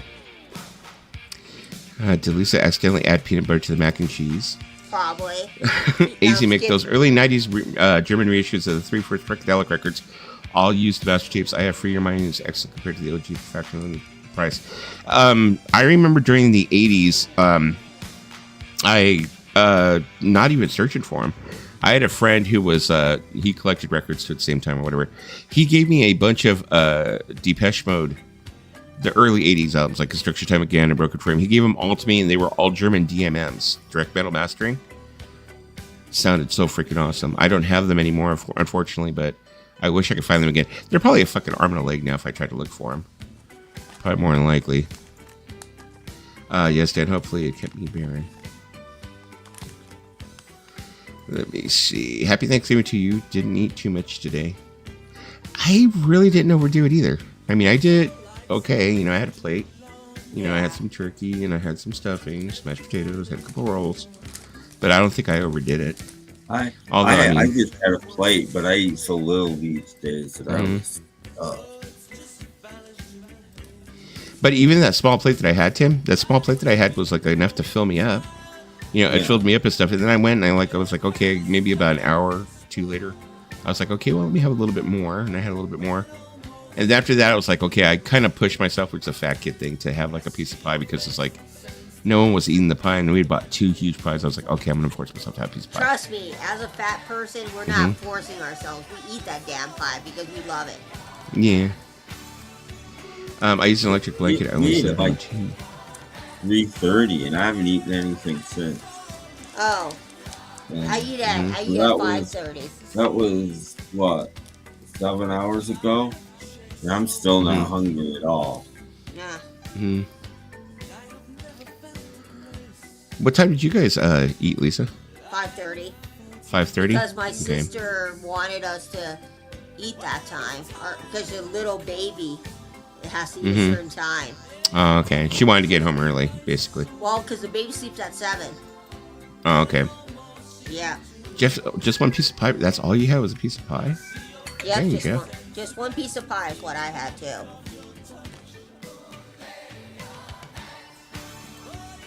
Okay. Kimba, it happened to me once, and Dr. told me what I did wrong. Yeah, like one time, like I said, the heat pad, it's like, usually you put the heat pad on, I take a little ibuprofen, especially when like my gallstones are really bothering me. And it's like, it seems like it like calms it down. And like, after you've been in pain for like an hour or two, you end up knocking right out. And usually I'll like knock out with it on me, and then I'll wake up and be like, oh my God, I burned my skin. Oh, I mean, I burned my skin. Uh-huh. You know how I burned my skin one time? I actually dumped some ramen on me. It's a long story. Really?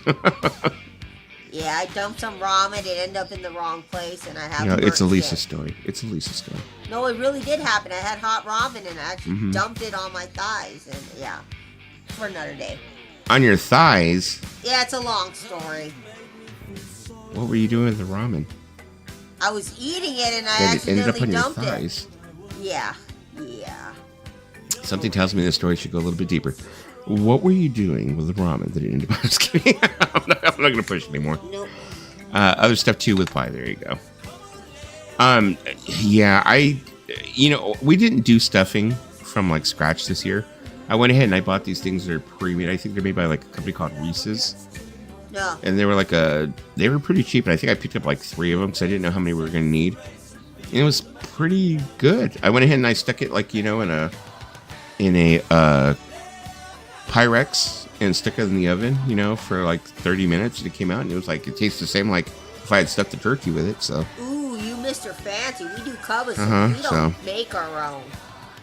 You fancy. It came out fine to me, We never make our own. You fancy. I forgot there's people that make their own stuffing. I haven't done that in years.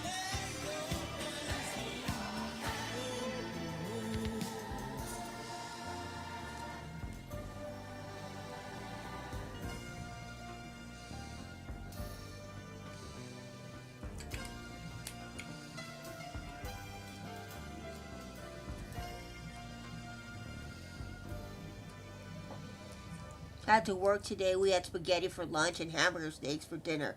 We served Thanksgiving last week at work for some reason.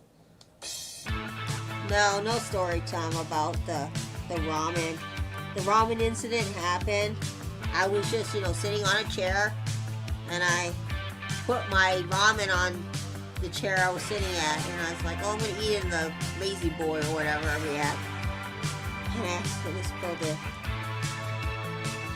Yeah, I'm shit for that. I love the song. Her like you. Her like you.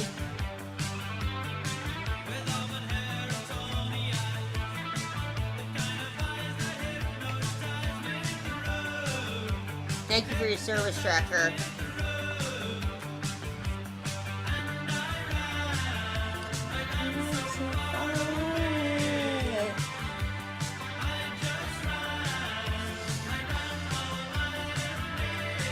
Okay, where was that? Oh, this cat, too much. Let me see. Jeff has one big uncut round piece of pie, that is. He says. Peter Buddy won't fall in. Lisa's story time. Cam's missed that one. Okay. I had to work today. We had spaghetti for lunch and hamburger steaks for dinner. We served Thanksgiving dinner last week at work for some reason. Maybe it was cheaper for the company to do it last week, as opposed to doing it this week. Trucker, thank you for your service. Well, thank you. I hope I'm getting paid for time and a half today. You should be. Today's considered a national holiday, right? No, it is. It's a national holiday. I'll say, yeah, I'm pretty sure, yeah. You're welcome, Gimbo. I haven't heard this song in a long time. It's a classic. It was probably the song before this, probably more than likely. Yeah. Let me say, he's off fire. It's fire. I appreciate anyone who works holidays. Yeah, most definitely. Kim, I'm at work now. Yeah, actually, right now, yeah. AZ Microsonis, he's at work. Gene Simmons does drink, but owns nightclubs. He's invest in peanut butter. See, there you go. So I should invest in peanut butter because Gene Simmons owns nightclubs? Sure, why not? I mean, why not? I mean, Gene Simmons has been with lots of people. Gene Simmons been, what did he say, like 5,000 women or some shit? Yep. Like that time? Yep. And they were like, I remember one time somebody had done the math where they had said, like, with his age, and I think they had done the math and they said that he would have had to have slept with a woman like every so many hours for so many days a year or whatever in order for him to hit that number, and they said it was like physically impossible. I came across this like weird video on Instagram. This woman, when she turned 40, she slept with 40 men. It was her birthday gift. When she was how old? 40. She slept with 40 men? Yep, in one day. And you just turned, what, 41, right? No, I'm 42. 42. Okay, so you just turned... Okay, do we have 42 guys in the VC? Oh hell no, I'm not that sleaze.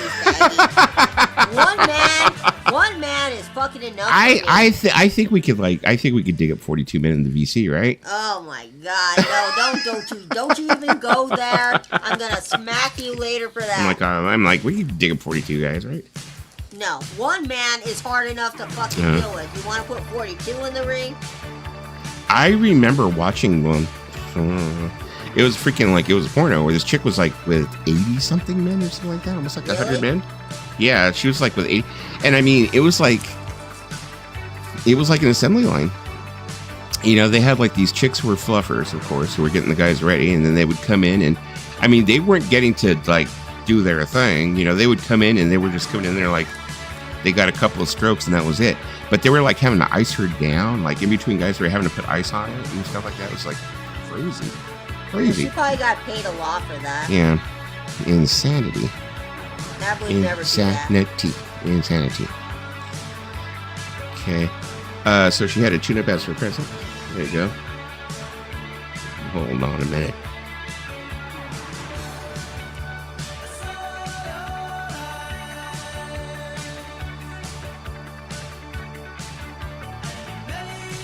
Okay. 36. Wait a minute. What do you mean 36? Does that include me? I'm 37. You're 37, Paulina. In what universe? You're the same age as me. For real? Yeah. I'm talking about 37 years old. Oh, well, you know what, girl? Girl, we do look good for our age, so we can say that. Well, I look like I'm 25. Yeah, Iced Taco. Yeah, they... Man, Bizarro's fucking me. I know Bizarro's seen one of those videos before. If anyone in this freaking like chat room has seen one of those videos, I know it's Bizarro. Bizarro watches... Maybe Trekker too. Maybe Trekker. I'm pretty sure Trekker's probably seen it too. Trekker watches kinky shit. I was with Shannon tweeted 15 until my Showtime subscription ran out. Man, I misread Shoe Diaries. I didn't get the joke, okay? I'm autistic. You expect me to get a joke all the time? The 40th guy was probably asleep by the time he got in. But the thing was, I mean, it obviously was a sloppy because they weren't letting these guys, you know. And I mean, they were all wearing condoms. I mean, they weren't going all the way to the finish. You know, it's like they got in there, boom, boom, boom, and they'd be like, okay, next. Like they were trying to get them, like they were just basically trying to get them penetrating. That was it. And get the hell out of the way. Oh my God, I can't believe you guys didn't get the joke. I don't know. I'm slow. I'm slow. I've already had like 3 beers, so yeah, I'm slow right now. I'm slow. See, even Aaron's like, haha, because he knows he has. I wouldn't be surprised if like Mr. Bizarro has one there in that little closet of his. I mean, Mr. Bizarro. The DVD. Aaron's probably seen that too. Oh, there you go. On repeat. Oh, Clerks, come on now, Clerks. I've never seen Clerks. You've never seen Clerks, Tim? No. Well, one of these days. I'm not a fan of there. I'm not a fan of those. You don't like the View Askew universe like Kevin Smith's movies? No. I've only seen one of his movies, and it was okay. But I've seen Chasing Amy is the only one I've seen. I'm into like his early films. The only reason I liked it was I liked the lead actress. I thought she was very good. I liked her acting. No, I did not like Hosers. That was the one that had his daughter in it. I did not like Hosers. Although I did like 420. That movie was pretty good. But most of his new stuff, no, I'm not into it. Like Tusk. That movie was a little bit like way over the top. Red State was pretty good. You know, Red State was pretty good. But yeah, most of the newer stuff, nah, not too much for it. Older stuff, Clerks, Mallrats, you know, Jay and Silent Bob, stuff that's like, you know, basically stuff that he made that was supposed to be like chewing gum for the brain. It wasn't like too deep, you know. So, Dan, what? You're a music fan. You haven't seen High Fidelity yet? That's like a rite of passage for every music fan. That's my favorite. I call it a modern movie. Anything made after 1980 for me is a modern movie. I mean, the first time I saw that movie was when Dusty showed me the movie, because I've never seen it in its entirety before that. Yeah, there you go. Exactly. Well, you just said me neither. So Kimba also. High Fidelity is a movie most about me. Just take out all the women. I haven't had that sort of fuck with women. But the rest of it is literally me, my life while I was going through my divorce. And that movie came out pretty much while I was going through my divorce. So, the book came out while I was going through my divorce. The movie a couple of years ago. I was really disappointed with the reboot. When they did the reboot, they had a female in the place of him, which, I mean, I understood what they were trying to go for. They were like going, well, you know, women can end up going through the same thing, you know, which I understood that's what they were trying to say, but it couldn't hold my attention. And I know, like, I think I got like 2 episodes in, and I was like, okay. Zoe Kravitz is like a social actor. I think there's something about Cusack. I think very few people could pull that off. He's one of the very few people that pulled that movie off. The casting was perfect. Yeah, it was. I did really enjoy Comic Book Man. You know, they're not doing that podcast anymore, are they, Star Trekker? I don't think they're doing it anymore. The Smodcast. Yo, Aaron, Kimba, we should both watch it. What's your opinion? Yeah, maybe, you know, I always say that, but, you know, if I could get people to go over to Twitch, you know, we could do movie nights. And I think that would be like one of the movies, as long as it doesn't have nudity in it. I mean, we can do movie nights where we go over there and watch movies together. Yep. And stuff. And I mean, like I said, I have terabytes and terabytes of 1080p, high definition movies, 4K movies that I can play over there. He's got some great movies. You know, we could do movie nights over there and stuff like that, you know. But the thing is just like, people are just like, we don't want to go to... You know, we don't want to go to Twitch. Yeah. Come on, deal with the time, people. It's technology. Deal with the Let me see. I still have Diner for Danny's Kids Director Obsessed Character. I love that movie. That's another one. That whole scene with him is like a meme that you see over and over again. I think it's on YouTube too, where he's talking about the records. Yeah, it's like a whole Don't touch definite my meme. records. I have Diner on Laserdisc. I agree with him. Don't touch my records. What is up, Mike? How you doing? Hey, Mike. I want to watch Human Centipede 2 with Mason. There we go. I can make it happen. I do have Human Centipede 2. How about Terrifier with Mason? Don't invite me that night. There you go. The second one was really fucking creepy. If we do a movie night, can we watch Magical Mystery Tour? Oh, fuck. I have it. We can do it. Do you have the highest quality one though? Oh yeah. The one that was, I think, 4K transfer. I want to say, Dan, correct me on this one, but when they restored it in 2007, I think, or they restored it. They put it on 4K since then, I think. Yeah. I think I have like most of the Beatles films, like Help. The one I'm thinking of was either a 2007 restoration or like even a later one, like maybe 2012, something like that. Yeah, Magic Mike with Lisa. Lisa gets on her kicks though. Like sometimes you can get her to watch a movie, and other times she'll be like, well, you know, Star Trekker, I'm way ahead of you, Star Trekker. I watched that in theaters. I paid the money for it. I screamed woohoo Matthew McConaughey, and someone told me to shut up. I'm trying to listen to the music, and I said, it's a stripper movie. I am not going to stop woohooing. You know what? Actually, Dan, I will follow your advice. I will give him one because he's been around for quite a while. One of the Sean's cool. Yeah. I can't hand it out. It's Dusty's turn. Oh, you're not? I thought I gave you power to hand it out now. No. I can only ban words or like take words. I mean, I'll give you one, but you know, to tell you the truth, over here in this stream, it's not like other streams where everybody's like timing each other out. I don't think we actually have that kind of a stream. No, we have to worry about that. But I mean, I'll go ahead and give you one though. I have to do that on my stream because Zeb does that. He'll time everybody out. Yeah, it just seems like we don't really have that type of a stream here where like everybody's like timing everybody out and where people have to be protected. But I'll give you one anyway. Remember when Stunty did that? Stunty was all about Let's see here. Where you at? Vinyl Dreamskate. Sean is cool. Sean is cool. I follow him on Instagram. And there you go, Mr. Vinyl Dreamscape. You are a standard moderator with all the rights therein. Well, you are very right, Dusty. There are some movies that I won't touch with a 10-foot pole. Well, there was one movie I remember I was trying to get you to watch, but of course it was a movie about the fucking Smiths, so maybe that's the reason why I didn't want to watch it. It was a movie that was called Shoplifters of the World Unite. I thought it was a very good film. It was a fucking film that was like made by. It was made by an independent company, which usually, I mean, when you independent like a Smiths film, you're kind of like, it's not gonna be that good because you know they're not gonna get a lot of rights to the music and stuff like that. But this one, it had the full cooperation of Morrissey and Marr and everyone, so it had all the music, it had all the videos, and the thing that was great about it was like, if you were around during that era, you know, you were a teenager, it was like so factual. You know, it was really like, it felt like being back in that time. Totally. You know, especially the part where they're having the party. You know, you totally feel like you're back in that time. I thought, what's his face from Magic Mike was in it? Joe Manganiello. Manganiello? Yeah. I think he produced it. It was a great freaking movie.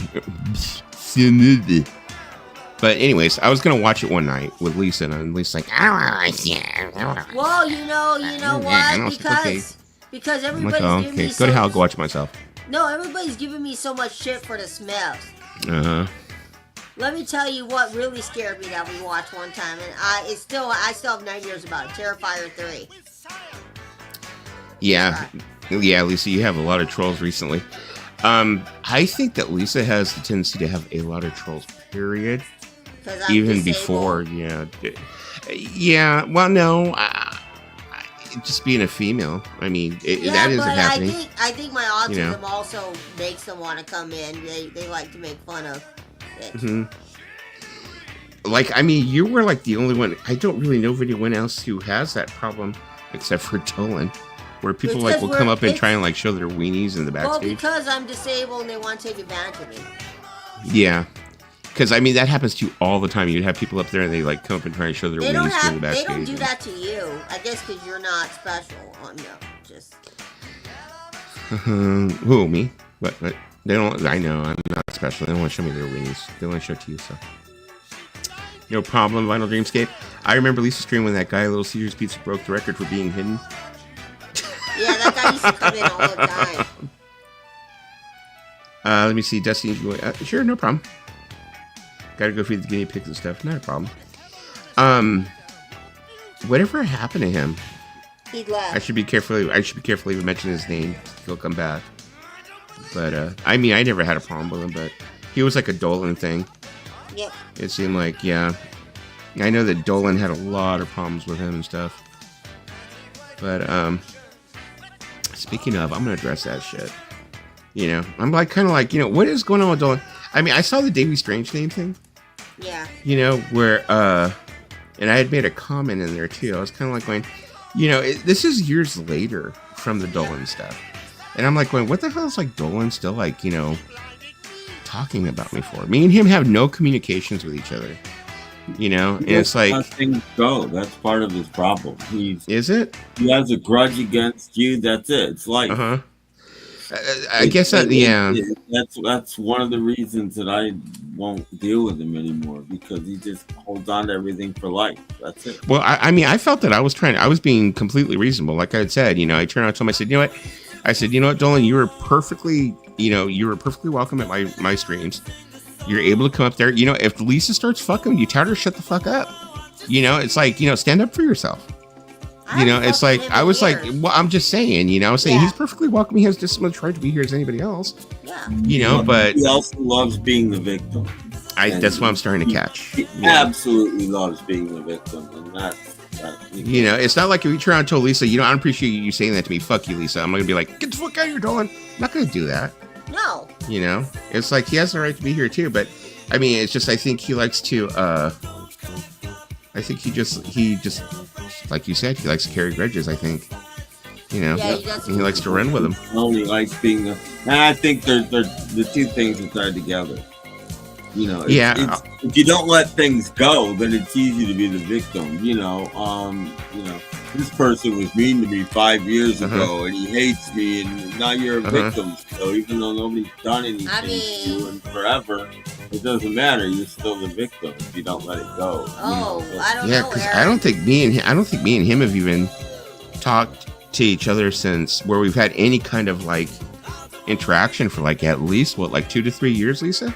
We haven't said anything about him since 2022 or even 2020. Well, I haven't talked about him since Yeah, for 2 years, and well, I mean, I know that you used to go in hard on him, Lisa, and I think a lot of that was before I was even here. But you used to go in hard on him. To my credit, people, before anybody gives me shit on these streams, to my credit, I reach out to him on Instagram and I apologize.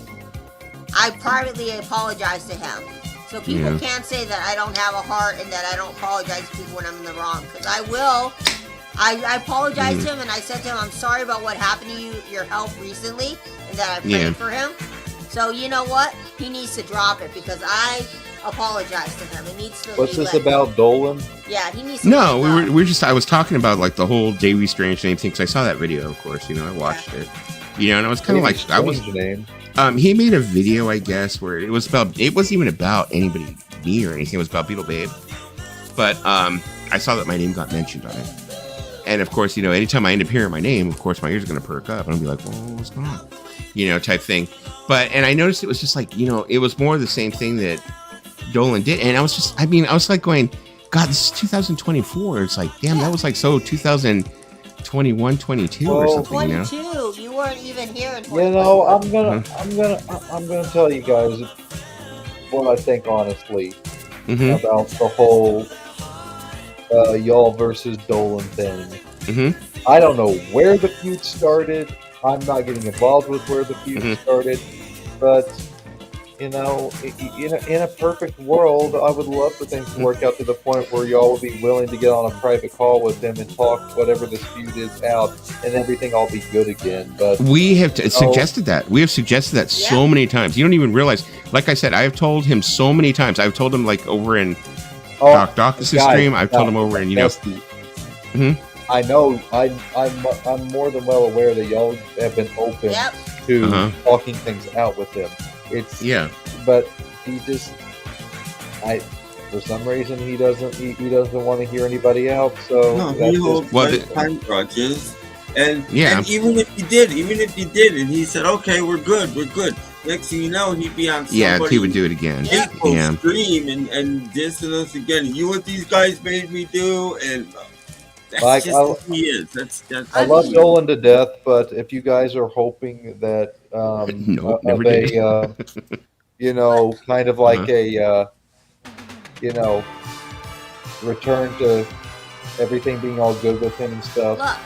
Look, Mason, I did my part. I think he's perfectly. I truly believe that he's perfectly content with just leaving things the way they are. I did my part. This is the way that I said. That way. If you patch things up, he doesn't exactly. He doesn't get anything out of it. He doesn't have any ammunition.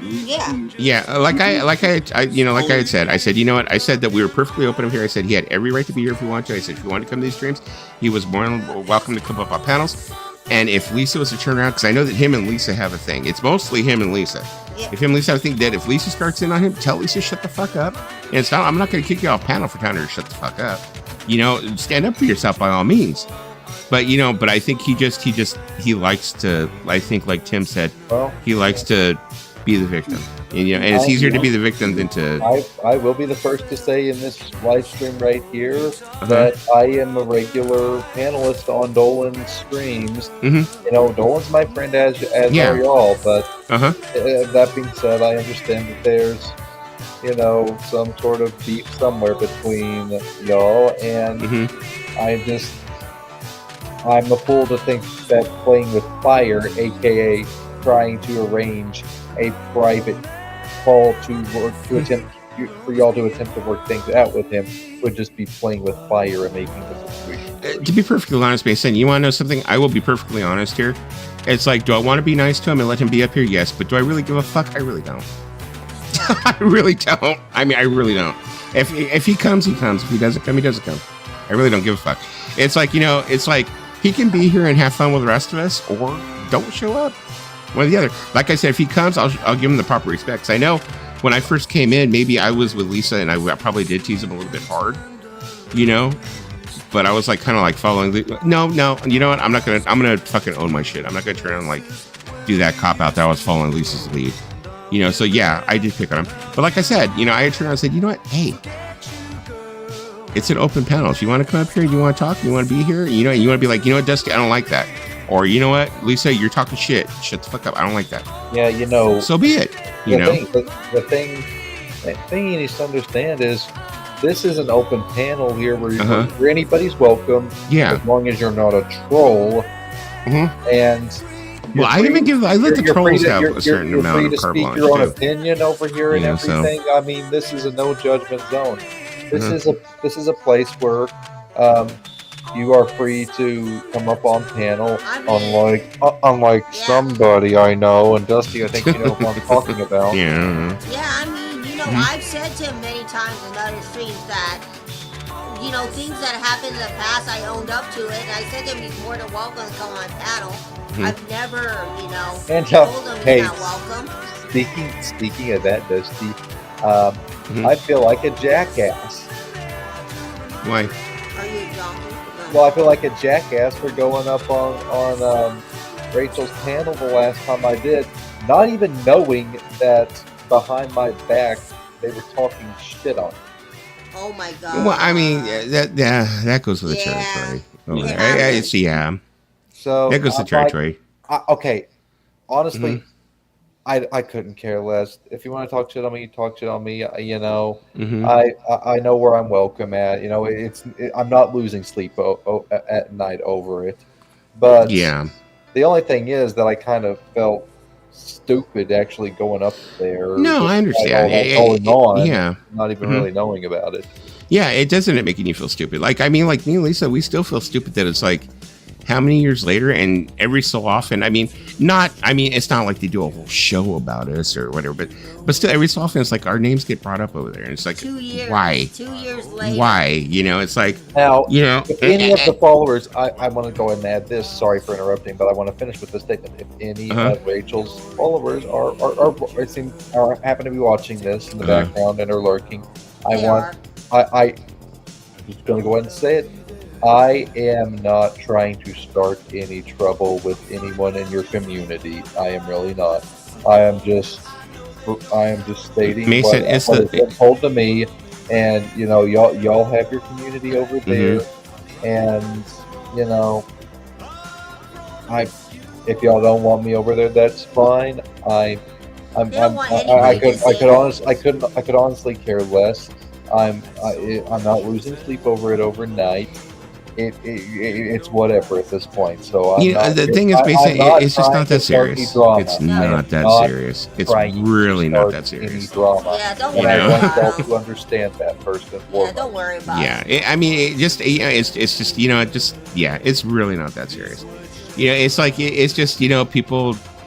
Mostly, I think a lot of the drama is just manufactured for views or for whatever else. It's like that's what it's for. You know, it's like it's not really any like real drama. I mean, because, you know, to tell you the truth, when it comes to trolls and stuff like that, they don't have real trolls, you know. And I mean, I'll be perfectly honest, I've been like, you know, hanging around a couple of other communities, especially like the lolcow community and some of the other communities, and I've seen some of those fucking trolls where, I mean, they do like serious shit where they like hack your shit and shut your stream down, and they dox your whole freaking chat without the chat even knowing, and just all these different shits like that.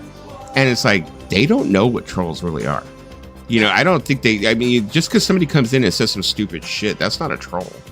I mean, when your stream starts getting DDoSed and your fucking stream goes down, you can't even come up, you know, or when your whole like freaking people in your chat are getting doxed and they're saying, hey, people are calling my freaking cell phone. What the fuck?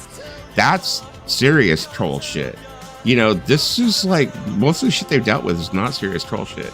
From what I've seen out there, there's worse out there.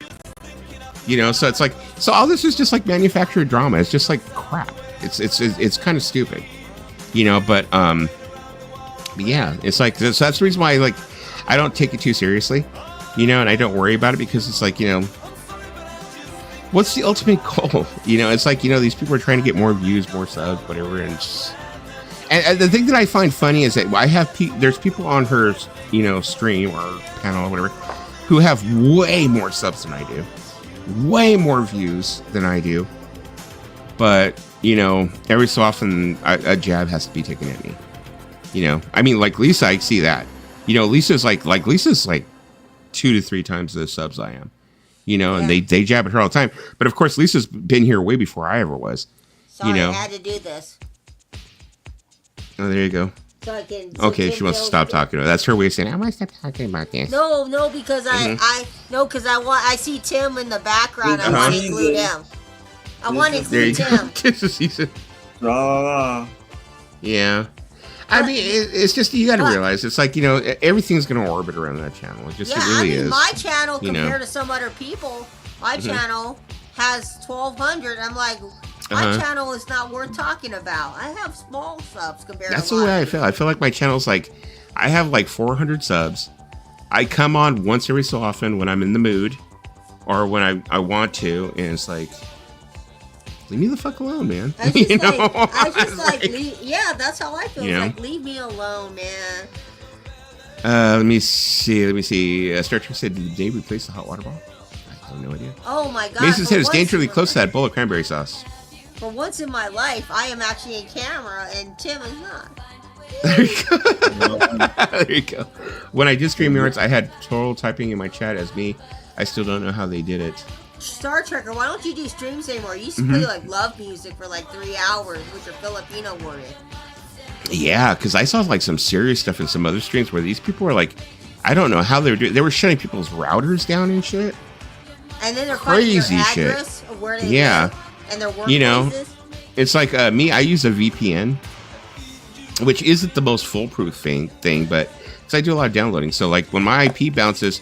Right now, it could be freaking Hong Kong for all I know, or it could be Ireland or whatever.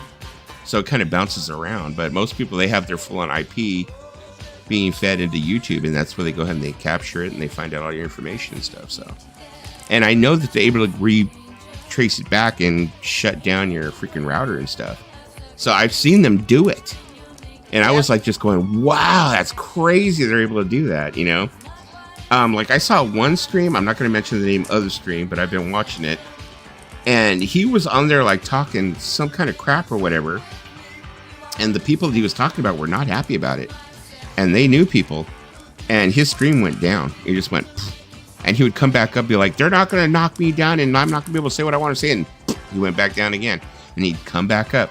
They would shut him down like, when YouTube shuts us down, we're playing music or playing a music video. And they shut us down. That's the way they were able to shut him down. They were able to like, hack into his, I guess it was the DDoS or something like that, the DDoS or something like that or some shit. So, I mean, like I said, they don't know what real trolls are. People really don't know what real trolls are. I remember one time we used to play this game called Yoville. And this is the honest to God truth. I used to play Yoville, and there was this guy that was really into me. But this guy, I was like, oh, this guy's into me. He likes me, right? But this guy found out where I used to work and where I lived. And I was like, that's creepy as fuck.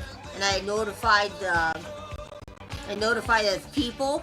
And he doesn't bother me anymore. But yeah, people can be really crazy. But the thing is, that's easier to find out. As soon as they end up finding out what your real name is, they can go ahead, $20 and they can find out everything about you. Well, the thing about it that's just the way the internet is. The thing about it is I can use my real name in that game.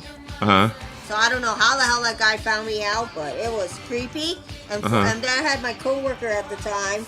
She would drive me home from work because that guy was like, I'm outside your workplace. I'm watching you. And I was like creeped out for like months. You attract a lot of the weirdos, Lisa. I don't know. I notice you do. You attract a lot of the weirdos. I know. It's not my fault. I don't want to attract the weirdos, but it just happens sometimes. But anyway, long story short, so we can get off the subject. But basically, what it is like they don't know what real trolls are. That's what it is. I don't think they do. Just because somebody comes in and talks a little bit of shit and makes some jokes that are not appreciated or whatever over there, that's not trolling. Hardcore trolling would be like they start fucking with people over there. You have people that do bot attacks, multi-reporting attacks, where they turn around, they take one video, and they'll go ahead and multi-report it, and then like YouTube will get like 200 reports on the same video, and like YouTube will just be like, well, we gotta take it down. And they take your whole channel down without you really. And I don't know if you've ever had a channel taken down by YouTube, they turn around and like they will make you jump through hoops before you can get your channel back when they shut it down. Because for them, it's just easy to be like, no, fuck you, you're gonna get your channel back. Yeah. It's easy as that. So that stuff. But You know, is what it is. Crazy stuff. Crazy stuff. It's crazy stuff out there. I mean, internet's a dangerous place, and you know, YouTube is a very simplistic. You know, people think that they're very well protected on YouTube. YouTube's a very simplistic, like, you know, what will be the word for it? Platform to hack, I think. Yeah. You know, it's a very simplistic platform for them to hack. I mean, just like in the old days, I mean, did anyone ever have like MySpace where you were able to like go ahead and like do code and stuff like that and copy and paste code? Yep, I used to have my background music, which was Ohio is for Lovers. Mm-hmm. It's the same thing. Like, people can end up doing that same thing on YouTube if they really want to. I love this song. People that have the know-how, you know, but, you know, it could be crazy. It can be crazy. But, I mean, Dolan, I mean, I guess he's doing live streams again from what I understand. But yeah, he doesn't have that guy coming anymore, right? Yeah, he used to have that guy who's coming. His live streams are actually doing pretty well. Like, I hang out there a lot, as does Beagle Fame, you know. Mm-hmm. But, you know, he does his own thing. Yeah. Was he able to get rid of that guy who was fucking with him? Oh, the pizza dude? Yeah. Yeah. I think that guy probably like went in and he messed with too many people and he probably got caught. That's why I think happened. Yeah. Because Dolan wasn't the only person I think he was fucking with. If he would like, I will send him y'all's warm regards. You know, it's not going to matter. I wouldn't waste your breath. He doesn't care. Yeah. Don't bother. That's why I said if he would like. You know? No, don't bother. Yeah. We tried in the past telling him that we. Yeah, he doesn't care. I mean, the thing is that we're always going to be the enemy, and I think that's just something that he needs. He always needs to have someone who's an enemy, or he needs to have some kind of drama or something. I just hope everybody understands that I'm not choosing any sides here. No, not at all. And I mean, I'm way too mature to tell you. You can go over there and come over here. Don't do shit. You know, it's like. It is. Yeah, it's not my thing. It is, Sean. Scary that someone would want to do that, taking time out of the day to hunt down information for what's scary. Well, the thing is I think that some of them think, you know, that eventually they'll end up getting someone who actually maybe has some kind of money. And they like to hold some channels like hostage, you know, and be like, well, you know, you have a channel. I mean, I'm talking about bigger channels, like channels that have like, you know, 30,000, maybe a couple of 100,000 subs, where they're making a decent amount of money, and they like to hold it hostage and be like, well, we're not going to release this until you give us like this amount of money, you know? And for them, it's lucrative enough to be like, okay, yeah, whatever, you know, to make sure the checks keep on rolling in, you know? I mean, no one, I think, in the VC community is in that position where they, you know, have enough viewers or make enough money for that, you know? Yeah. But I haven't seen any. I mean, I know that Vinyl Rewind and, you know, 33 1/3, I mean, I think they make some decent money, but I don't think they're making that kind of money. No, they're making like maybe 200, 300 a month. Well, because I remember Mazzy said with his 20,000K channel, he makes 200, 300 a month. Yeah.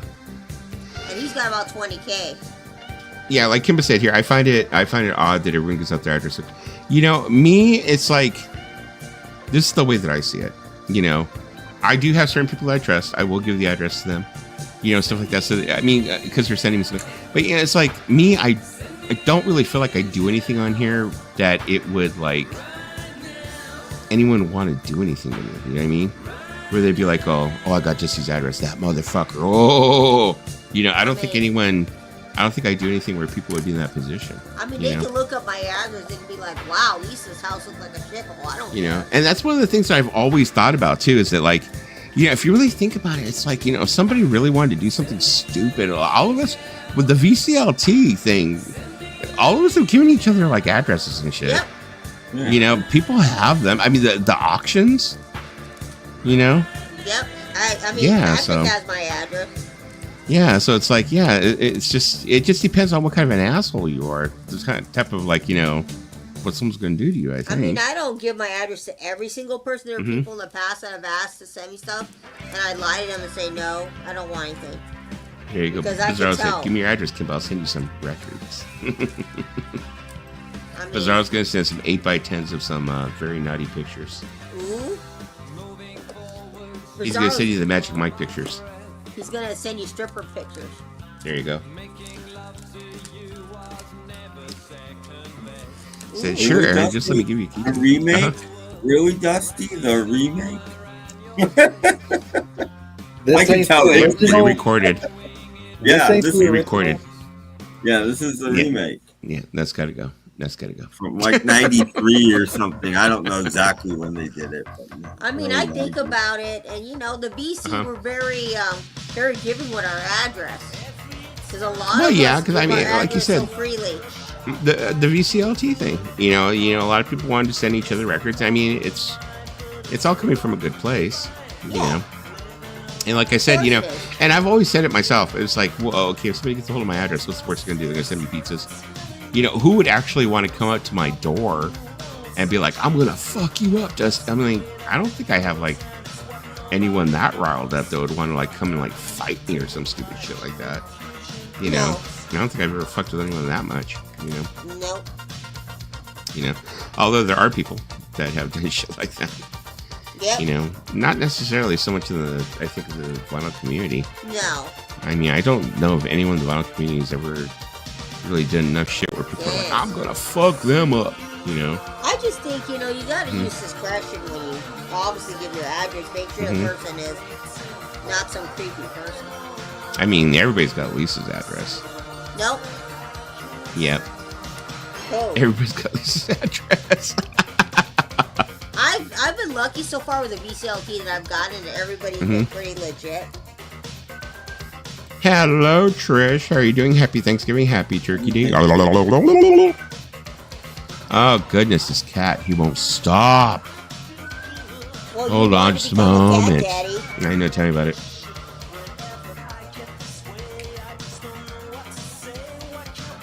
I mean... Hey, Trish. Happy Thanksgiving to you. I hope you ate a lot. You'll be surprised, Sean. Some people are crazy enough that they will track down everything about you. Oh, this is the bad Meow, him the criers. Aww. Meow. Who was pussy? You need to stop him, Meow. You're such a crybaby. I love you so much. You're such a bad kid. You're such a bad kid. Why you gotta be so loud? Give me kisses. I want to love you. This is for you, Kitty. I want to love you, Kitty. It's for you, Kitty. It's a puppy sticker. Here you go.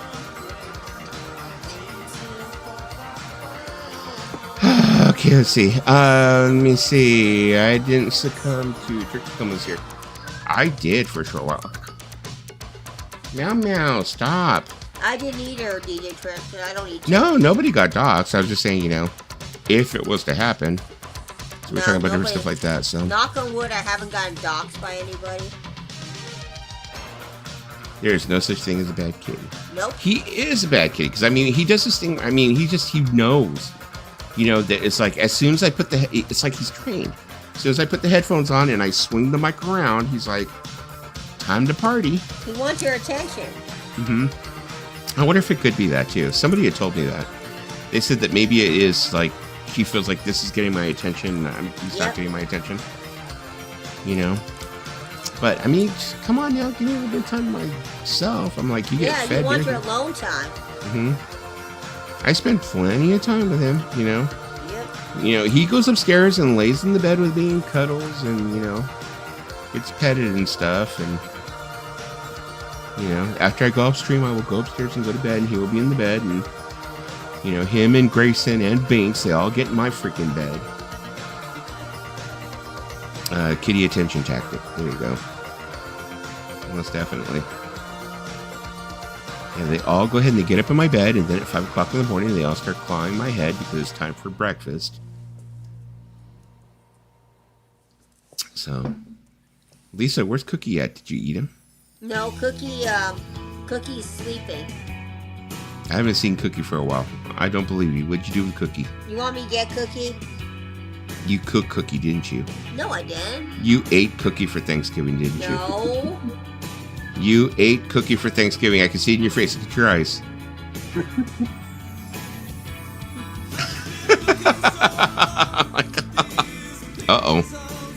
Oh man, your face is just telling me like cookie is like cookie tacos.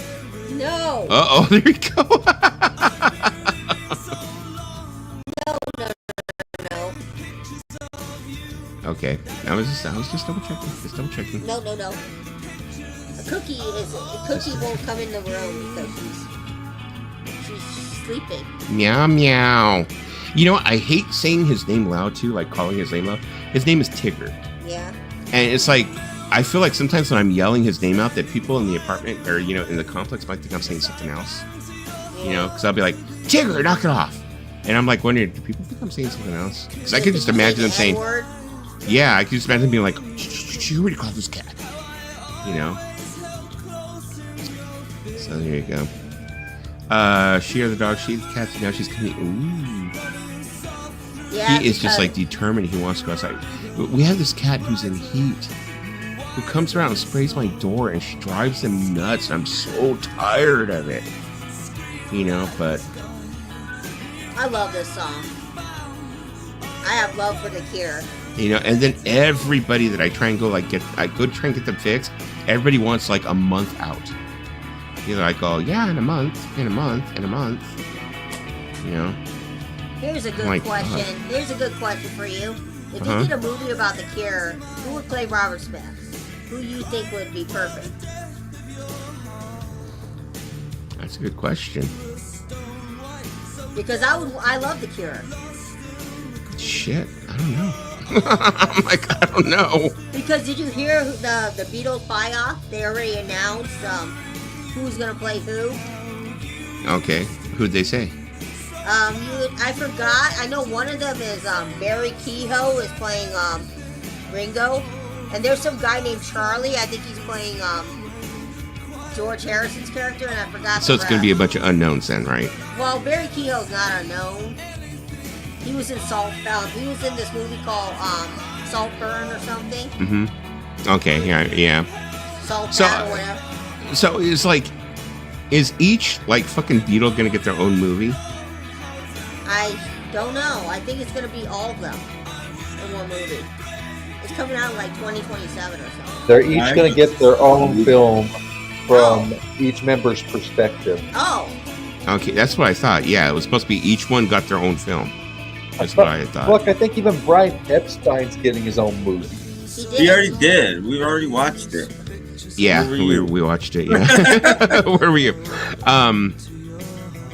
But how could they really give, the perspective of the person if they're not alive? Okay, they could get Paul's perspective because Paul's still alive. They could get Ringo's perspective because he's still alive. But how are they going to get John's perspective and George's perspective? Really, how could they do it? Vital Dreamscape said, "This is just it's a perfect breakup song." There you go. Lars Land, she did a video on the Rutles. I don't know if anyone ever saw that. Yeah, I watched her from Lars Land. She, oh my goodness, she turned around. She had messaged me, just out of conversation, because me and her were on Messenger with her, and she had actually put a rant on her video too. And she was talking about how the Beatle community is just how they had attacked her, about how they've attacked her about different things in the past and stuff like that. And she's like, I don't understand. She's like, I just don't even know if I can do this whole Beatles thing and da da da. And I'm like, well, you're fucking almost 30 videos in on Beatles, stuff. And I mean, she reads every book there is on the Beatles. She thoroughly does her research. But I think sometimes what happens, maybe she might get some facts wrong because she gets the wrong book or whatever. But yeah, she was saying there's people they correct me, and she's not only they just correct me, they really want to jump at me, when they correct me and stuff like that. And I was like, I don't know. I said I said I'm not a part of the Beatles community.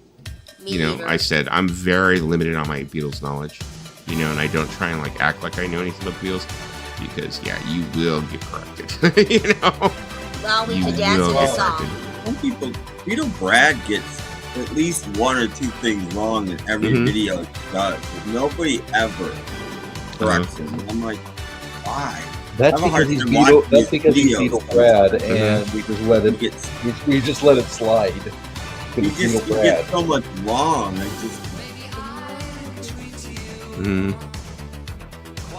Yeah, I mean, it was just, but she was going over the Ruddles. But the thing that I liked about her video about the Ruddles is she was going over the Ruddles movies, and she was talking about how much stuff was so like close to like actual Beatles history, where it like was not even funny. You know, she saw there's parts of those Ruddles films that was like so close to like actual Beatles history. It's like they could have been like, you know, full on biography documentaries or whatever, you know. She's all, they just changed the names, that was it, you know. Or they changed, you know, some of the like places or whatever. Like she was talking about like Shea Stadium, how they like called it Chase Stadium, Yeah. you know, after Che and stuff like that. But I'll tell you after. well, no, she was talking about, you know, I don't know if that was the movie that we watched. I forgot what movie it was. I think There's only she was one, as far as I know. I think they did do a second one a long time later. But yeah, Can't Buy Me Lunch, I think it was. Yeah. Yeah, that was the other one she was talking about, I think. Oh my god, my tailbone, what the hell? So here's the casting. Here's the casting for the movie, who they want to cast. So they want to cast Harry Dickinson as John Lennon. Paul Mescal, you know Paul Mescal, as Paul McCartney. Gary Kehoe, Hugh Hogan as Ringo Starr, and Charlie Rowe as George Harrison. They're all English actors. Well, Paul Mescal is he's not English, he's Irish, but still close enough. Interesting. I love this song. And they're not supposed to be out until like 2027, right? Yeah, about 2027 is when they're supposed. It's going to be directed by Sam Mendes. Okay, now are they going to like? Now, are they going to film all of them simultaneously, and then they're just going to release them like, you know, a few months between each other, or all at the same time, or? Read about it. Because, I mean, that's going to be freaking insane. In 2027, the vinyl community is going to be, like, in an uproar. If they, like, release them all at the same time, you imagine everyone running out to see them? All the reviews? It says the films are being shot in 2025 with a planned release date of 2027. All 4 films will be in cinema in the same year, though. We don't know if the release will be simultaneous or staggered over the year. So they probably will do them, you know, different dates throughout the years. I mean, could you imagine the insanity, though, if they, like, release them all at the same time? I know, right? Of course, you're not going to see the George one because I love George. He's my favorite. I don't see the big deal. Movies only play for like 2 weeks now anyway. Yeah, that's true. Yeah. And then there's going to be like the whole packaging thing, you know, because you know there's got to be a special like box set for the Blu-rays because each member has a movie. Come out on Blu-ray. I mean, so much isn't anymore. Yeah. Well, a lot of it's going straight to streaming because I mean a lot of things they don't want to go ahead and like, you know. The focus with most movie companies these days is nostalgia and old, rare, hard to find old stuff. Yeah. Nobody cares about new stuff. Watch all the movie channels. Nobody's talking about new movies. I mean, I think the movies are a great thing. It's a resurgence. You know, Stereo at Midnight just did a movie. His release of the year is going to be the new Frank Capra box set, which spans 1922 or something like that to 1939 or 42. That's as far as it goes. You know, that's what people want. You know? Well, I mean, like the other night, I was like, you know, what was I was watching in 4K? What was I downloaded? I forgot what it was. I was watching something in 4K, and I was like watching it on my big screen TV or whatever, you know, upstairs. So I have a 65-inch upstairs. And I was like sitting there going like, why would, you know, I went ahead and downloaded this. I torrented it, of course. Yeah, you know. Pirate Bay. Yeah, but I was like, well, you know, I downloaded this for free, you know, and I'm watching it here in 4K, beautiful on my TV set. And I'm like going, why would I go out and buy this? You know, it's already on my hard drive. You know, it just totally kills the whole reason for me to go out and buy it. Well, you know, that's why I think these older companies, specialty companies, are doing so well, because the real cinephiles and things, A, they want to own it, and B, they give you a ton of special features. Some of these films have 3 or 4 commentaries.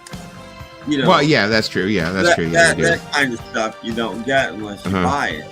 You know, there's tons of special features. Yeah, I mean, I would probably say that I'm probably more of a casual user. Yeah. So it's like, you know, I'm more of a casual user. It's like I watch the film and I'm kind of like okay with that. You know, I don't really have to deep dive into it. It's like unless it's a film I'm really, really into. Then maybe, you know, I might go on by, like you said, go on by the Blu-ray release of it to get that extra information. But studied film, so for me, that's, you know, but otherwise, probably more likely not. If I watch a film and there's special features and a commentary, or if there's 3 commentaries, I'll watch the film 4 times. Once alone, and then I'll watch all 3 commentaries. That's just the only thing I don't do. The only special feature I pretty much ignore is if it has a soundtrack only.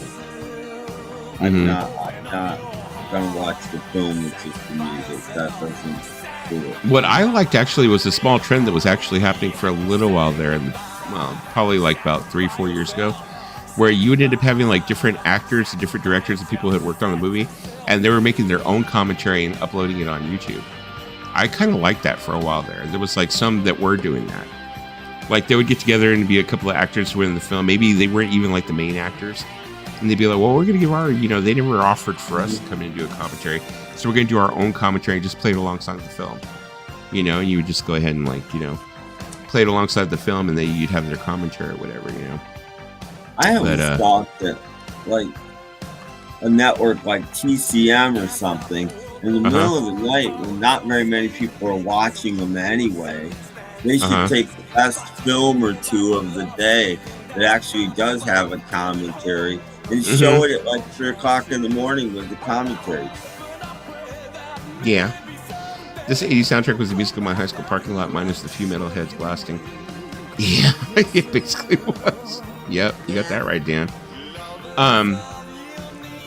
Yeah, but they kind of like did like the whole thing kind of like the, you know, well, I kind of compared it to the Mystery Science Theater, like, you know, 2000 type thing, but they made their own. You know what I watched not the other night, actually, it was a couple of months ago, I had downloaded it, was Dark Side of Oz, which, it was an actual 4K transfer of Wizard of Oz with a 5.1 surround sound, not a full, like, Atmos, Dolby Atmos, you know, surround sound, copy of Dark Side of the Moon track laid over it. So it was supposed to be the whole thing where, like, you know, people were saying during like the 70s, well, go ahead and play Dark Side of the Moon. Yeah. You know, hold on just a moment.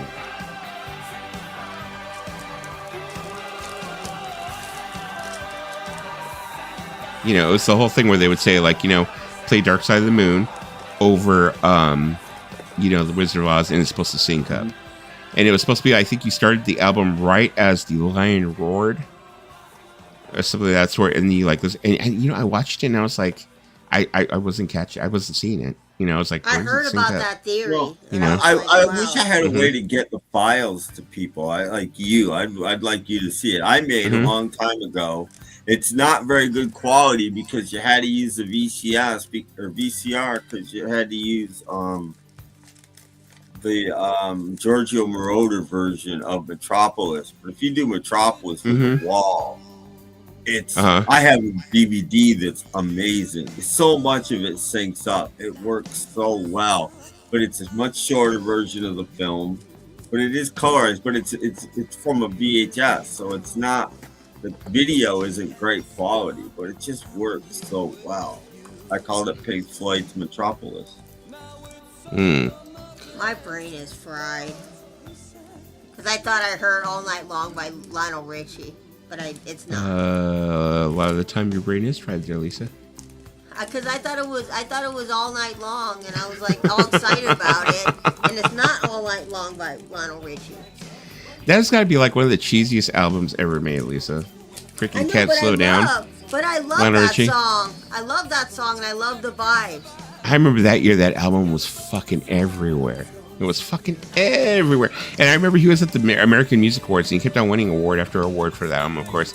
And it was funny because, like, he kept on saying, outrageous, outrageous. And it became like a meme for a little while there. It's like, outrageous. I bought that album from my friend from Amoeba. I gave it to her for a Christmas gift. Can't Slow Down. Because she loves I think I bought it for like Richie. $2 at Goodwill or something. I was like, I saw it and it was really clean. I was like, okay, I'll go ahead and take it. You should take it because that man can sing. I think I only have like 2 albums, like his debut solo album, Lionel Richie, which has I think like Truly on it or some shit like that, and then I have like does with the Commodores, Then Can't Slow Down. The stuff he does with the Commodores will get you laid. Yeah. Get you laid for years. Come on. That video for I think it was Hello has got to be the top 10 worst videos ever made. Yeah, it is. It's filmed in LACC. Horrible. It's horrible. Mm-hmm. I mean, who wants to have a sculpture? The blind woman is sculpting. I mean, you couldn't. You're blind. You couldn't come up with a better hobby than that. There was like I think it was like a meme or something where people were like going over to Los Angeles and they're putting, you know how they end up putting like a paper up that says like looking for a lost kitty or looking for a lost dog or whatever, and it has like where you take a telephone number to call them in case you see it, and it was something like that, but it was like a telephone number that you would call, and it said, "Have you seen me?" And it says, "Hello, am I the one you're looking for?" And it was a picture of like, oh, you remember the meme that they made about Stevie Wonder? Which meme? The meme about him being blind or something. You showed it to me one time. Oh no. Oh, hey, what's up, Nick? Oh, welcome to the show. Nick. No, it was freaking Stevie Wonder's Twitter. Oh yeah. Remember, it was Stevie Wonder's Twitter, and I remember one time I thought it was fucking hilarious. I had put it up on my Facebook. I had shared it, and I said, "I'm going straight to fucking hell for this because I find this so funny." And it's like they had typed in all kinds of shit where it's like all just gibberish, like it's like it's like Stevie Wonder's like Stevie Wonder's trying to type in his Twitter and stuff, you know. And I'm like, I'm going straight to hell for this shit, and people were like, "That's fucking horrible." And I was like, okay, now you guys are gonna get all fucking Eddie Murphy on me, motherfucking Stevie Wonder jokes, you know. It's like we can't joke about Stevie Wonder, we can't joke about Taylor Swift. Yeah, it's like, oh, come on now, guys, it's funny, and they're like, oh, that's not funny, make fun of Stevie Wonder, he's blind, that's not funny. But I just thought it was hilarious. I was like, I'm going straight to hell for this one. Yeah, but it was like just all kinds of nonsense typed out. Leno was in the Commodores on the early. Well, yeah, he was. I think he was in the Commodores their whole career. Yeah, I love that song they did. Once, twice, 3 times. 3 times, oh lady. I love that song. You Taz, 3 times, matey. You sounded like Bernie the Entertainer or whatever that guy's name was. Or Cat Williams. Well, no, that was McCartney used to tell a story about when he did the Ebony and Ivory video. Him and Stevie weren't in the same place. They blue screened them together or whatever. They're not together in that video. But in the original edit, McCartney looks at Stevie and smiles, and then Stevie looks at McCartney and smiles back. And McCartney's like, no, you can't do that. Stevie has to look at me first, and then I have to look at him. It doesn't work the other way around. Excuse me. I mean, there are some funny They had to fix it. They had to re-edit the video so that Stevie looked at McCartney first. Because it doesn't, you know. Well, at least Stevie Wonder didn't try and buy like the whole Beatles like catalog. Oh yeah, no. See the Howard Stern interview where Paul McCartney imitates Michael Jackson's voice. Yeah, he's like, I'm gonna buy your. Harrison used to do it too. Harrison liked Michael Jackson less than McCartney did. You know, Howard Stern, for the asshole he is, he got fucking Paul McCartney to open up about a lot of shit. Yeah. Oh yeah. Yeah, because Paul McCartney, and it looked like a lot of that shit that Paul McCartney was letting out, he's been wanting to let out for years. Yeah. You know, like he was kind of like, you know, and I think that like Howard Stern had him in a situation where he felt comfortable enough to be like, well, you know what, fuck it, I'm going to tell you, yeah, this is the way things work. Yeah. You know, so and stuff, but yeah, because I mean, Paul McCartney, he's very reserved. Oh, you know, he is very reserved. Listen to his interview album sometime. Listen to the McCartney interview. You'll listen to an hour of McCartney talking, and basically he says nothing. He's good at that. He's very, very good at that. This is my mom's song. My mom bumps this in the car. What's up with Lionel's infamous daughter? I think you're talking about Nicole Richie, right? I think she turned around, she like cleaned her shit up and got married and had a daughter and stopped hanging out with fucking Paris Hilton. He's talking about the other one, Sophia Richie. Are you thinking it was Sophia? Because I was thinking of Nicole. Well, Nicole is famous, but Sophia Richie, I think, recently got married. Yeah, because when Nicole was the most famous, but okay, whatever. Yeah, Sean, I did. Everyone wants their shit ready to go for Christmas. It's time, but it'll bed soon. I'm laughing so I don't cry myself. Yeah, I mean, it was a really, it says it'll be done soon. I had a pretty quiet Thanksgiving there, Nick. I mean, it was pretty quiet here. I only had a couple of friends over, like 3 friends, and then family. And we ate, and it was pretty quiet. I didn't even drink. I didn't drink until I came on here with you degenerates. I was kidding. I'm a degenerate? Excuse me. I'm playing. Relax, Lisa. I would have been the first one to leave mine, but I'm the guy that has to take, I'll put all the chairs away and take down the table, and I had to wait for everybody to be done and ready for that to happen. As soon as I did, I left. Yeah, it's like my friends didn't really want to stick around too long. It was like they were going to be going to one of our other friends' houses, and they were like, "Well, do you want to go? Why don't you get dressed and go?" You should have gone. I don't want to. I was like, nah, I don't really feel like it. I think in my older age, I'm getting very unsocial. I think, which is probably, maybe it's a bad thing. I don't know. I've been doing that since I was a kid, so, I got that covered.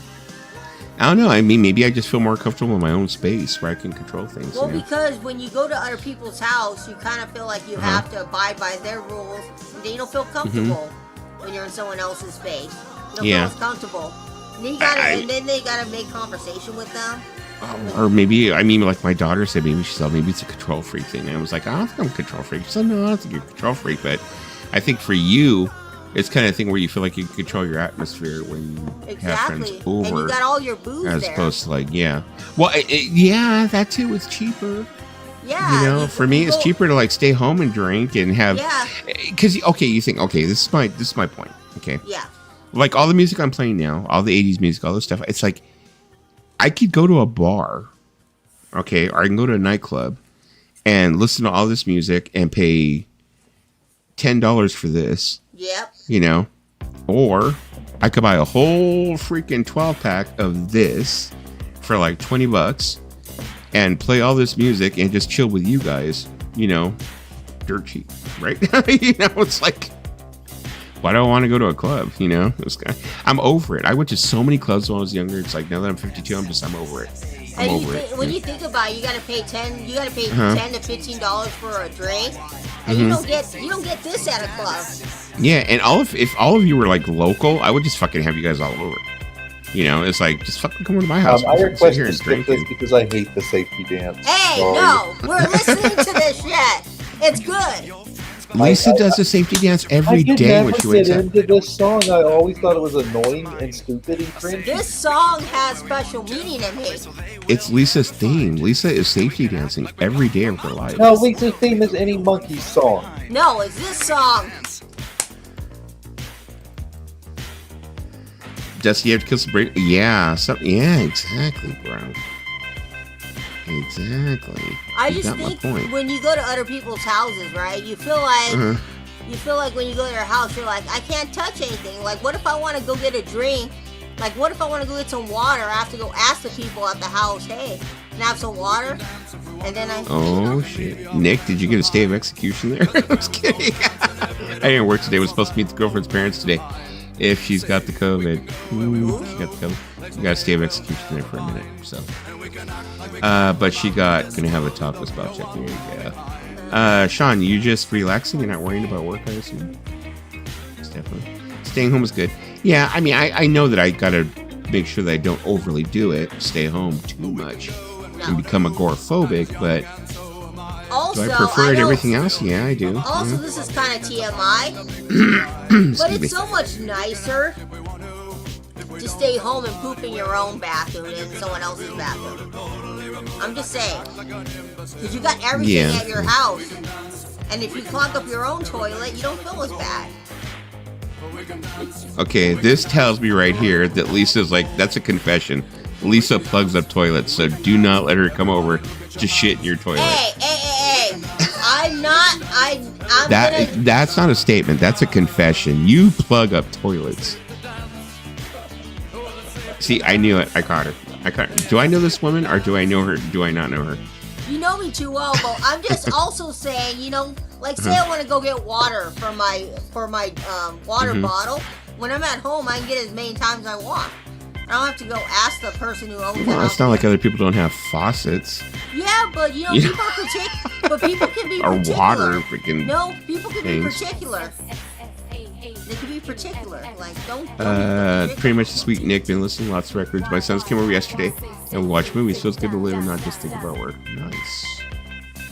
As my kitty, I hope it's not disturbing you guys too much, meowing in the background. Of course, 100% Sean. Of course, you can't stay home all the time because then you Lisa, get bored of your. Lisa, I need help. Yes. I need help. I need monkeys' help.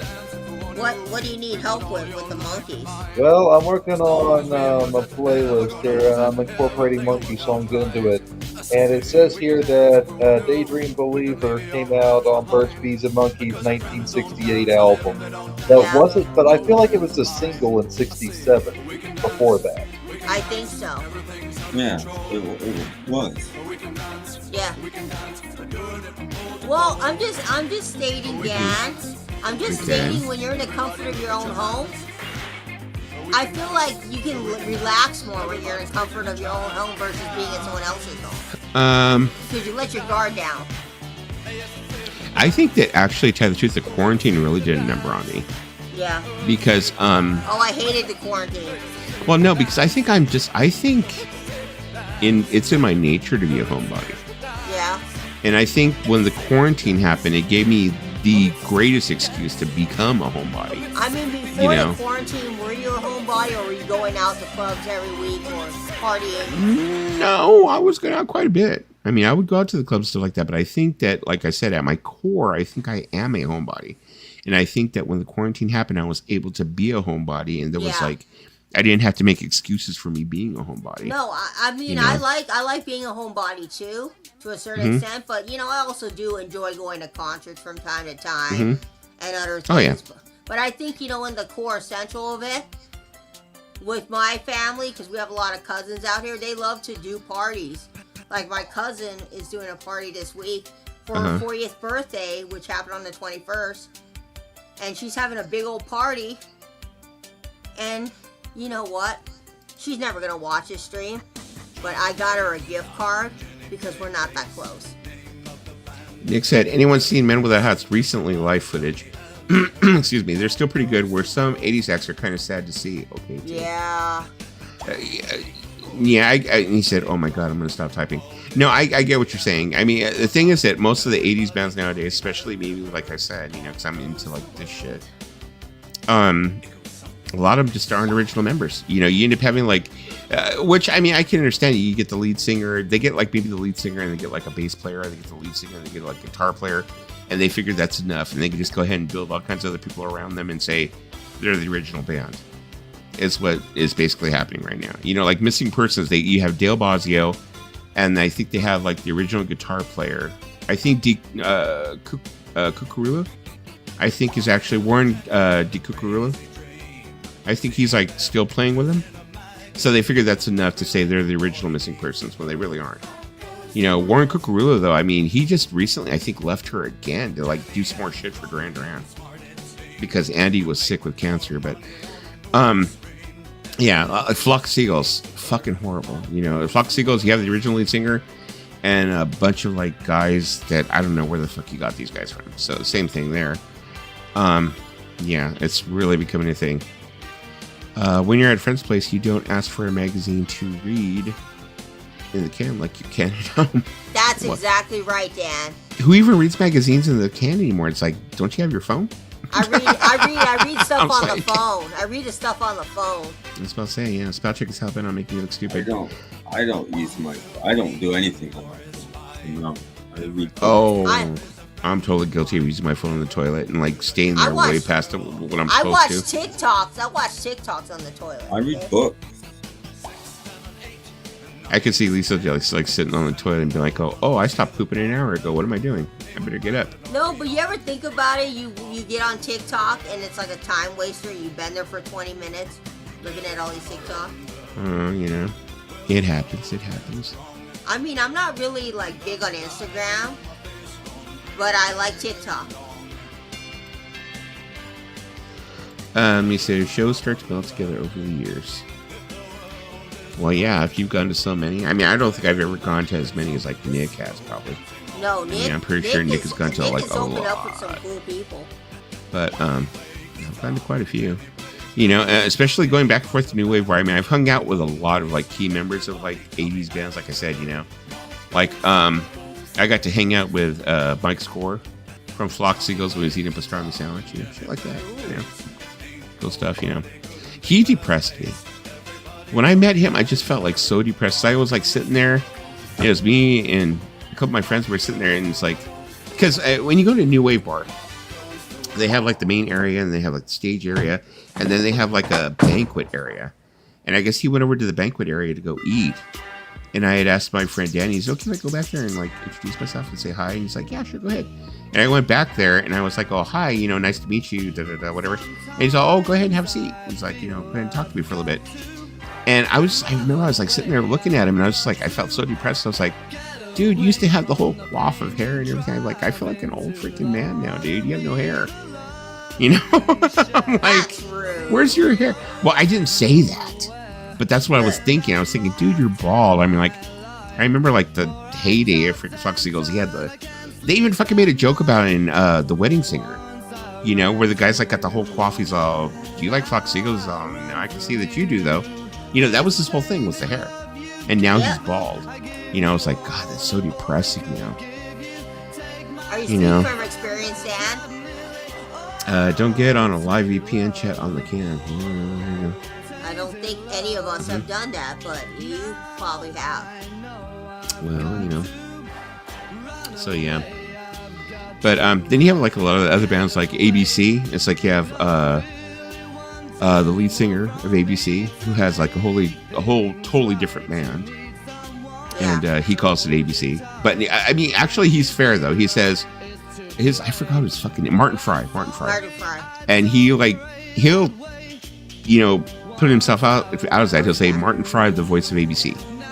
You know, so you know that you're just seeing him with a backup band. You know, it's the same thing with the guy from Thompson Twins. Forgot what his name is, but it's like so and so, the voice of the Thompson Twins, blah blah blah. You know, so you know that you're not seeing the whole band, you're just seeing him, type thing. So I mean, I think that's kind of cool. You know, it's like he's warning you ahead of time.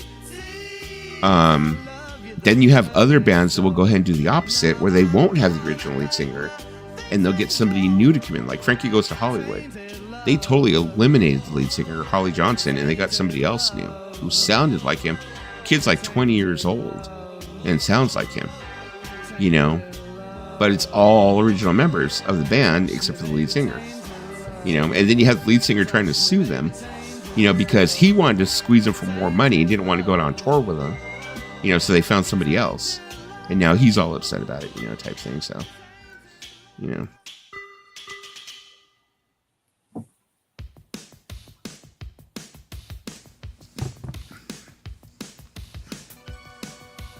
Oh, Lisa put her headphones back on. Lisa, were you an Aha fan? Yeah, I like Aha. Were you into Aha? I like this song, but that's about it for them. Joey Tapioca put it. Well, they had one of their songs, "Sun Only Shines on TV" or some shit like that. They told me it's like the only Aha song that there is, right? No, I mean, like I said, they had the one other song that was like "Sun Always Shines on TV," and that was about it. No, but I mean, Snee did a video on them. They had tons of hits in the UK. Yeah, I think they might even still be around. You know, I mean, the lead singer of Aha, I think the lead singer of Aha does shows on like TV shows, but I like Aha. Have you seen a picture of him recently? Talk about a guy who has aged really, really fucking well. I looked at him and I was like, damn, Lisa. I was like, damn. I took a I mean, I seen a concert he did probably in like 2018. It was a while ago. I saw it on YouTube and I was just like, damn, he really is Some aged guys well. It's age like, really well. yeah, I was like, he does not look that much different than he was in that fucking video. Yeah, You know, I was like, oh shit. Yeah. Von Dreamscape said, we met the B-52s backstage when I was in high school. It was right before Cosmic Thing became huge, but they were really struggling at the time. Was at the Royal Oak Music Theater and only 3/4 full. Oh. I remember seeing them on that tour, the Cosmic Thing tour. When they got to California, though, to tell you the truth, his name's Sean, right? Yeah. I remember Sean. I remember seeing them when they came here to California. They played the Universal Amphitheater, and it was still a huge crowd. The B-52 still had a huge following here. So I really didn't see like a decline type audience, you know. But yeah, I had heard other places it was a decline. So let me see. They were definitely a one-hit wonder. A lot of people would consider "The Sun Always Shines on TV" probably more of a deep dive song, probably more than likely. You know, so. Yeah, maybe in Canada they weren't too. As I said, in Europe they had many hits. Morton Harkett and Lisa. There you go, Sean. I'll refer to you as Sean. There you go. But yeah, a lot of these bands, it's like, yeah. But there's some bands that are on this list, like it's like Ice House. I was never into that group. Never into that group. That's Snee's guy. He knows really well, actually. Yeah, I own nothing by Ice House. A lot of these other bands, I mean, like, you know, Modern English, Duran Duran, New Order, The Cure, Pet Shop Boys, you know, Simple Minds, you know, Men with the Hats, Soft Cell, or Hot. I mean, these are all people you'd find in my like records and CDs, definitely. Yeah. But yeah, Ice House, like definitely Minds. not. You know that in America, as far as top 40 goes, Modern English is a no-hit band. I Melt With You never hit the top 40. Did you ever see the when they did "I Melt With You" during the pandemic, during quarantine? Yeah. Oh my god, that was so old. I was like, oh, it was another one of those moments where I was like, I feel freaking ancient. Was it one of them? Was it the bass player? I forget. One of them was like outside by some railroad tracks. It was like, why did you go there? The rest of them were in their houses or whatever. This one guy's outside by the railroad tracks. The Go-Go's did a really good one during the quarantine also. The Go-Go's did an awesome I mean, Jane, she still looked good. She totally still looks good to me. Well, you know, they came out with a new song too, because they had a documentary film, and somebody was doing a Go-Go's Broadway show too, I think. So they were promoting this film and the They came out with a song called Club Zero. It's a pretty good song. But I don't think it didn't get any kind of physical release, I think. Streaming. But it was a good song. Dad said, do you see MTV merchandise? I haven't come across it, Lisa. I know that Lisa looks actually more for clothes than I probably do. I don't really look for clothes. I got an MTV shirt one time. Not from a thrift store, but from my ex, because his uncle used to work for MTV, so I have an MTV shirt. Yeah. Now, I'm wondering if like vintage MTV stuff would actually be worth anything. I doubt there's that much of it. It's not like today where everybody has a store. I don't know, because when I look for clothes, a lot of the times when I look for like vintage clothing, usually the ones that are sewn on, I guess the labels are sewn on, are usually more vintage than the ones that are printed.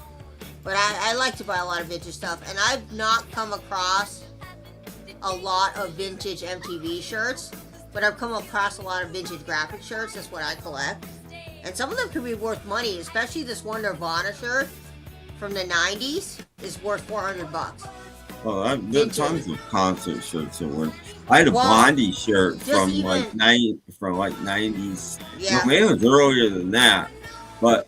And I was wearing it, and I put it on one day, and the fan was like dry rotted, and the whole thing just ripped down the side. Yeah, well, that's the thing with clothes. When you buy vintage clothes, they could be rotted inside. Yeah, they could be missing a button, or it's not so. Because I have shirts from the 70s, I've got stuff from the 60s that I bought vintage, and some of my stuff smells like smoke.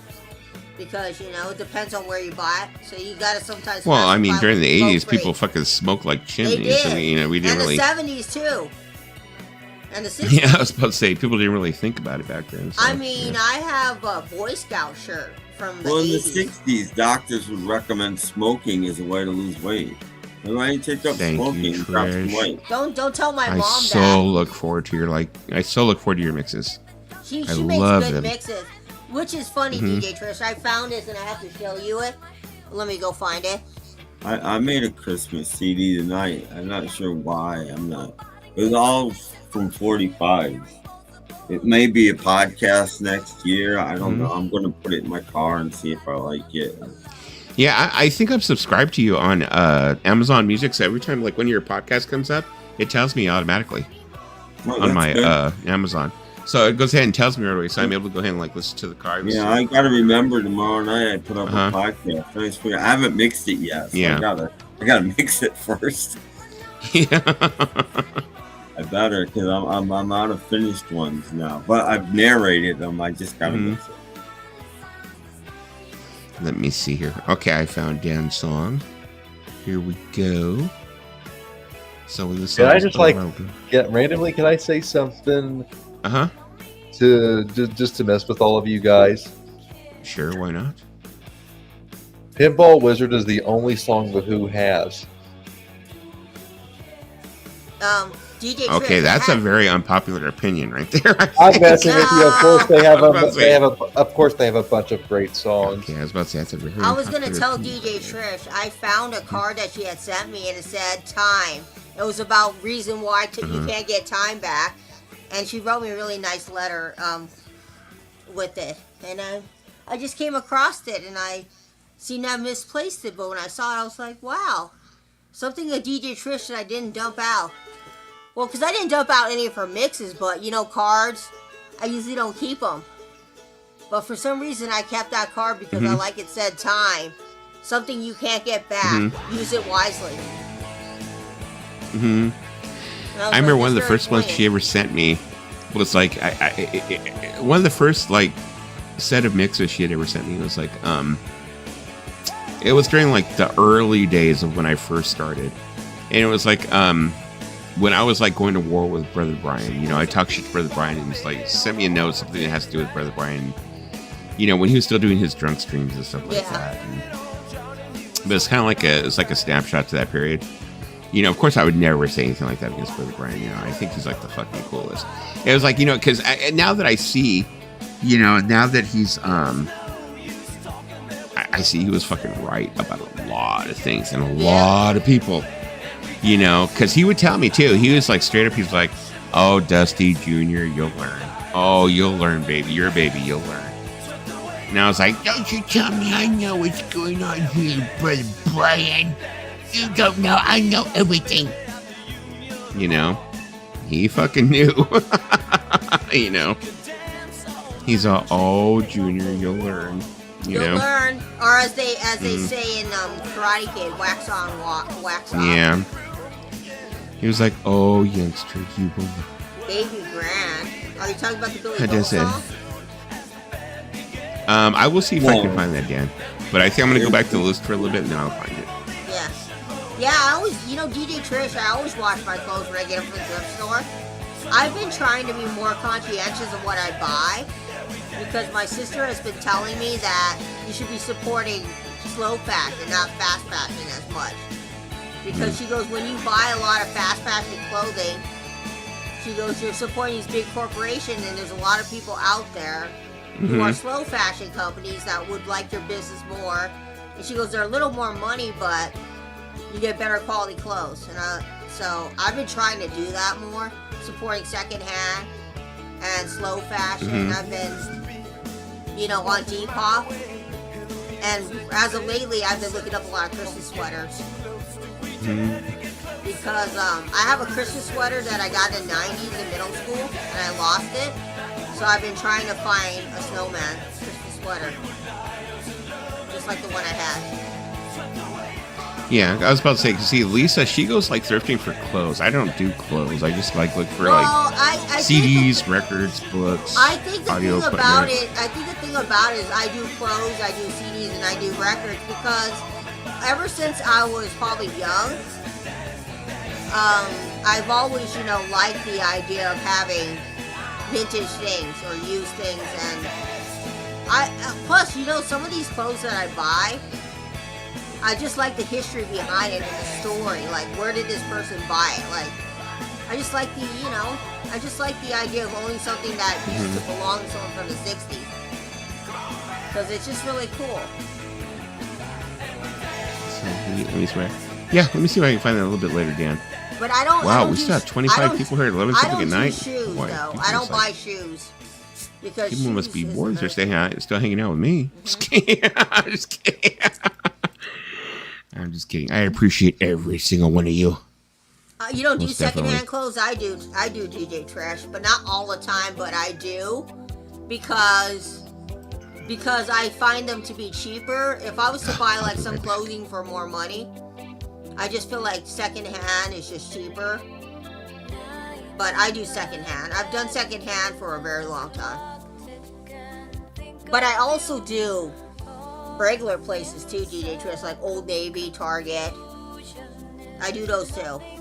I love this song.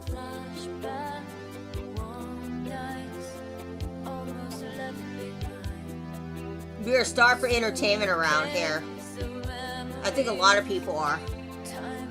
You want something entertaining? We'll have Mason talk about his Yamaha receiver. Just kidding. As I'm literally holding the remote in my hand. Lisa? Fucking shut your mouth. Don't mention it again.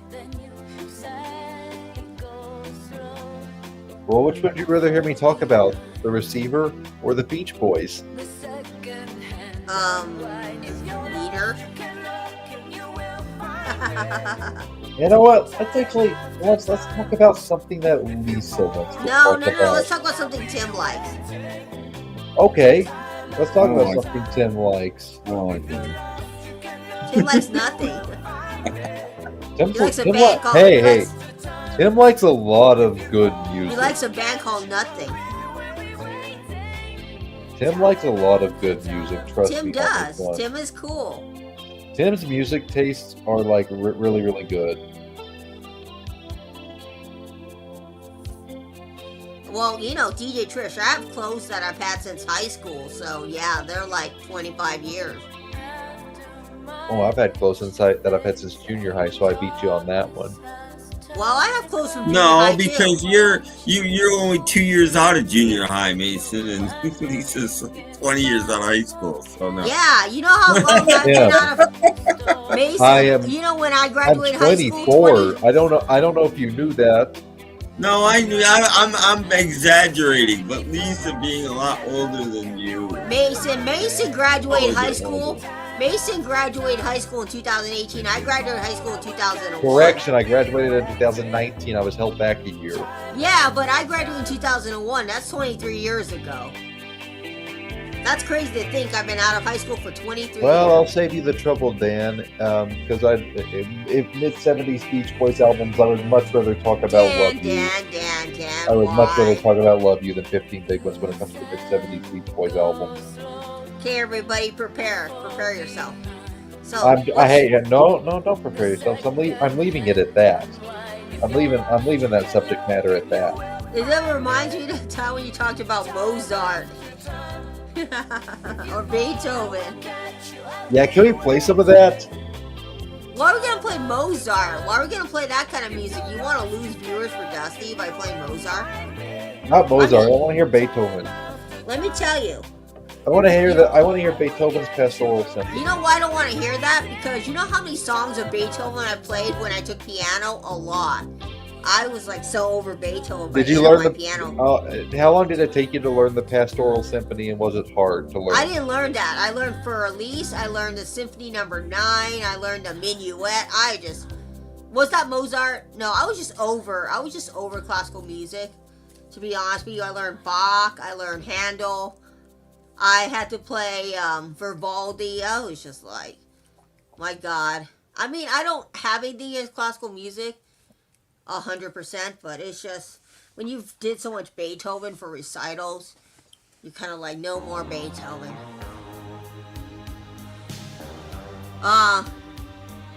the secret will come out that Mason is Tim's son. Was That's it, the first time someone correct said that. me if I'm wrong, but was this song on the Top Gun soundtrack? Yes.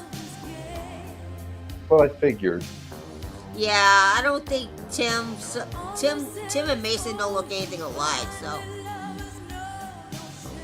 And if Tim had a son, Mason, I don't think so. That's not. Hey, that's not. Dan, that's actually not a bad song. But you know, okay, I got a little story time there. I'm sorry, Lisa, but Dan provoked it. That's okay.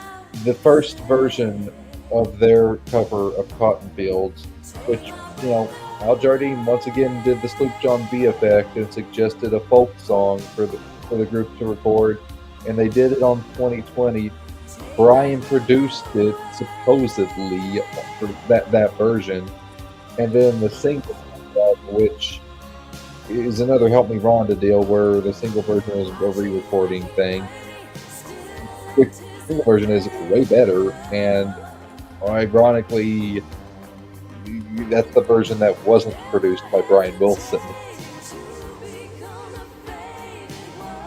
I don't even want to think about when Brian Wilson passed away because, oh my God, the BC is gonna be mourning. Yeah, Lisa, let's not go there anytime soon. Well, Do you really? Okay, let's just put this into perspective. If Hell,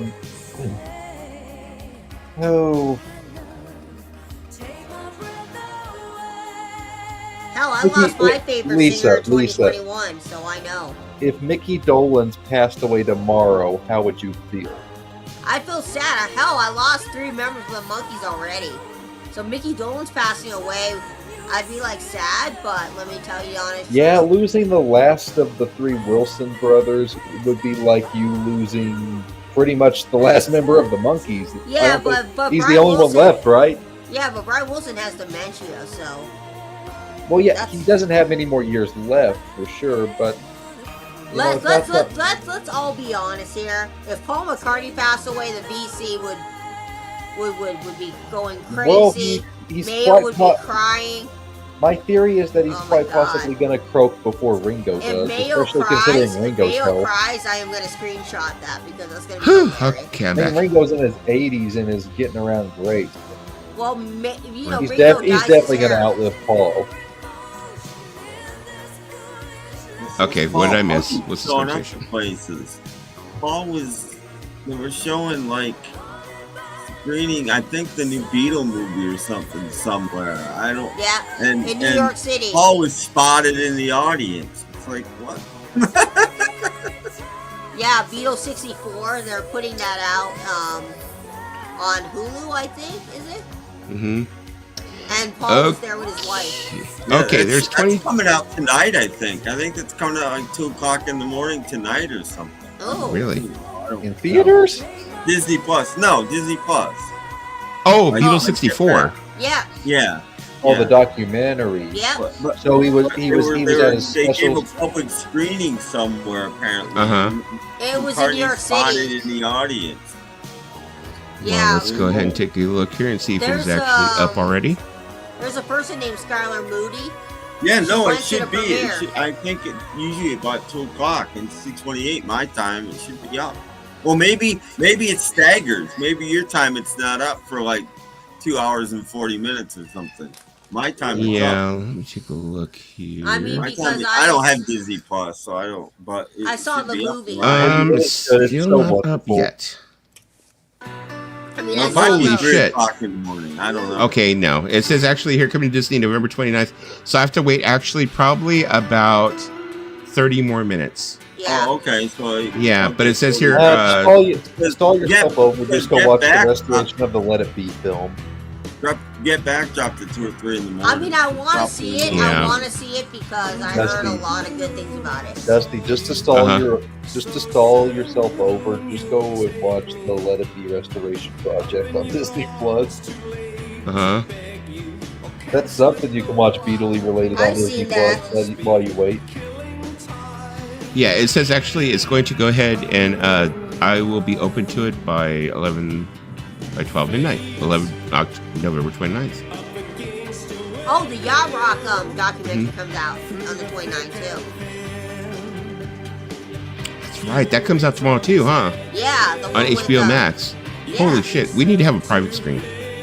I want to see that Yacht Rock. I want to see 64 too. Well, there are like 24 of you right now in the chat, so why don't we go ahead and do this? Let's say who would like to actually go over to Twitch tomorrow night and watch these documentaries with me. Like I said, I can go ahead and I can play them back. They don't have any kind of nudity or cussing or anything. No. You know? I'm like really intrigued by that Beatles documentary because I mean, there's been so much talk about it. Because I've been thinking about doing like, where we do like double features. We watch like, 2 films or whatever with all of the audience here. But it's just we'd have to do it over on Twitch. I mean, I could do it just like this with all of us up here. We watch the movies with a chat or whatever, but it's just we'd have to do it over there. So I swear some goth is out there dancing to this song. I thought Bunny Man wasn't really goth. No, I mean, but it was it's goth, just, but I mean, you know what? Huh? This is Machete Girl's favorite song of all time. Go figure. We need to go find Machete Girl. We will find Machete Girl. I know where she is. She's somewhere in El Sereno. You need to jump in my car and we'll go find her because Let me tell you about Machete Girl. When you find her, she needs us, Lisa. She hasn't. When's the last time I've seen Machete Girl? 2015. You know me, I take in stray cats and stuff like that. So of course I take in stray. Oh, so you girls. take a stray girl who has a machete at stray big booties. I take them in. You know how it goes. I mean, you run that company called Dappa Booty. They don't call me the Torta Hunter for nothing, Lisa. No, just kidding. I should get you that shirt that says Torta Pounder. No, I'm just kidding. I thought she was very attractive. But she's fucking nuttier than a squirrel turd, so yeah. Oh my god, she was, she used to harass me on phone, right? She would call me from 25 different numbers.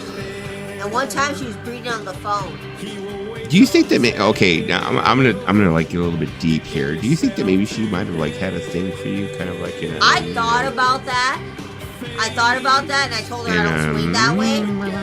Type way or something, I told her I don't swing that way. Okay.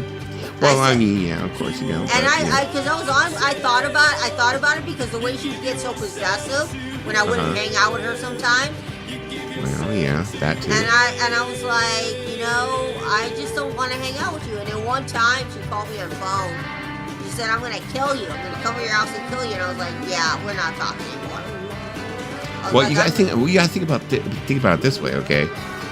So, in all actuality, you have a little bit of fame because she had threatened to kill the Kardashians. She ended up on the news for that, and she ended up in I think they actually did like in one of the episodes of the Kardashians where they talked about it. Yeah. So she wanted to kill you and the Kardashians. So in a way, you're kind of like famous. So like, Lisa's famous. I mean, she wanted to kill Armenians and she wanted to kill a half Asian girl. So there you go. She wanted to kill you and she wanted to kill Kardashians. So all big booty people. She just wants to kill the big butt people. I mean, for 8 years, she had this boyfriend named Miguel, and he was like a heavy smoker. Yeah. And they tried to have kids, and she couldn't have kids. She couldn't. She always kept having miscarriages. Do you think that's something you should be saying on screen about her? What if she's I don't listening? care. What if she's listening? No. You don't know. She's crazy. She could easily come up on YouTube and look, who knows? I could probably end up in the algorithm, and then she sees a picture of you on the turkey's body, and she's like, oh my god, that's Lisa on that turkey's body. Okay, well, we won't talk about it. See the stream, and then you're talking about her, and she's like, oh my god, I'm gonna fucking kill Lisa. Yeah. Anyways, yeah, you can look up her video, guys. A question for Tim: Uncle Charlie or Bub?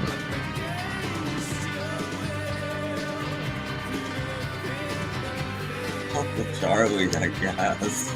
I haven't seen that show literally since the 60s. I like Uncle Buck. Or Uncle Fester. So we have 26 minutes until the freaking premiere of the Beatles 64. I'm just really curious about it because they've done such a good job with these Beatles documentaries over the last 5 years. I like the Peter Jackson one. I thought it was great. So I'm curious to see this one. And I like the Ron Howard one too. That was good. Well, if we're still on at midnight, I can just go and switch over and play it. Yeah, and you know what? I also like the Beatles biopic that they're gonna do. I think that's gonna be good when they do it. Because I want to see the perspective of the Beatles. I want to know what it's like being in Paul's shoes, or John, or George. Probably 2/3 of this film is the Mason Brothers film. It came out, in the 80s, and so I've seen a good chunk of it. Yeah. Any Beatles fan. Yeah, but I just think that, for a person who's new to the Beatles, they probably want to see it. They want to absorb stuff about the Beatles, or I'm longtime not saying fans. it's bad or anything. I'm just saying, that was my one beef with it. That Disney is advertising it as, all new footage, and it's not. There's going to be some new stuff in it, but it's certainly not all new footage. I just think that, whether you're like a veteran fan. I have a lot of this footage on DVD and Laserdisc. Yeah. It's amazing, bro. Wait a second. I thought it was supposed to be a Peter Jackson thing, wasn't it? The Beatles 64? No. I don't know if he has any involvement in it. He might have worked on the music or something. But Okay, it says David Tedeschi. Yeah, it's a reworking of Scorsese has a little to do with it. I think he produced it. It says the impact of the Beatles' first trip to the United States is well known. Their lightning bolt rise up the charts, battalions of screaming teenage girls, and a record-breaking performance on Ed Sullivan, witnessed by 75 million people. Beatles 64 tells a more intimate story. Filmmakers Martin Scorsese and David Tedeschi reveal the four Beatles at the moment of their music breakthrough and unimaginable fame. The film showcases rare behind-the-scenes footage filmed by pioneering documentaries David and Albert Miles, I guess. Maisels. Beautifully restored in 4K, newly filmed and archival interviews with the Beatles, along with the fans whose lives were transformed by the band's music, illuminate the singular cultural moment and continued resonance today. Okay, so it's stuff that was actually out before. It's a reworking of the Beatles' first visit to America, which came out. I don't know if it originally came out at the time or not, but it definitely got a video release in the 80s, and it kind of a big deal. It's a reworking of that. Yeah, you type in Beatles. They went through all of their footage, and there's going to be more of it. New interviews, and but it's largely the core of it is the Mason Brothers film. Oh shit! Get Back is still on Disney Plus. I thought they had taken it down from Disney Plus. No, I don't think they ever did. Why would they do that? Well, I thought that they had taken it down. Why would Disney likes to put things why in would they vault. take? Why would they take hours of Peter Jackson hard time putting that project together and just take it down? no, they Why wouldn't. did they take their movies and decide, okay, we're not going to put them on Blu-ray anymore, even though thousands of people are still buying them because they're Disney and that's what they're doing. You see, Dan, I'll get around to it in a little bit. You see, if the Beatles are around now, they would have been canceled with the South technology. No, I mean, think about it, Dan. When they released Now and Then, back in 2022, there was still love for the Beatles, and they're even nominated for a Grammy, so the Beatles are not going anywhere. Let's see, the Beatles Let It Be. Wow, available for the first time in over 50 years, original 1970 film. This was actually done in 4K too, huh? Yeah. I mean, well, if you think about it, Dan, I think if the Beatles were still there, all of them, I still think that the Beatles, because of their cultural significance and how they've been a really big band in the 60s, I just think that if they were around nowadays, that the Beatles could still hold their own. Yeah. No. I was looking because I put in Beatles so I could find Beatles 64, and it's bringing up everything that's in Disney Plus because I also have the Hulu connection, so I get Hulu for free through Disney Plus, and it showed me McCartney 321. You remember we watched which that I one? really liked. Remember we watched that one of him with Rick Rubin, Paul McCartney with Rick Rubin? Well, yeah, this was McCartney 321. Yeah.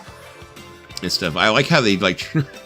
I liked how they like made the memes and stuff like that. And they turned around, and they like took the footage and they put like different songs and like songs by Slayer and Cannibal Corpse and shit like that. And like they have like McCartney, like he's like looks like he's pushing the buttons. He's like off, like he's getting into it.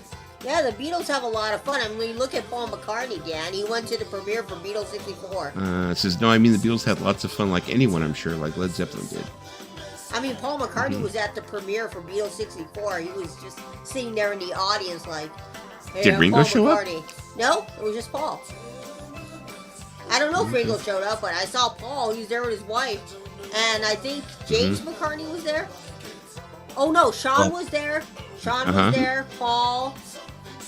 And I forgot who the other person was there. But those, Sean Lennon went to it. James doesn't have anything better to do. So. Well, look at James. You see pictures of James? Look maybe at him. maybe they'll have snaps so James shows up. Oh, that's cool. There you go. Wait, let's see. That's a good question. See, I guess that's all they have right now. They have Beatles 64, Get Back, Let It Be, and McCartney 321. But they do. Let It Be came out. Yeah, I never even. You'd think people have been waiting for 50 years for Let It Be to be available again, and now that it is, nobody's talking about it. I haven't heard one. Nobody's made a video about it.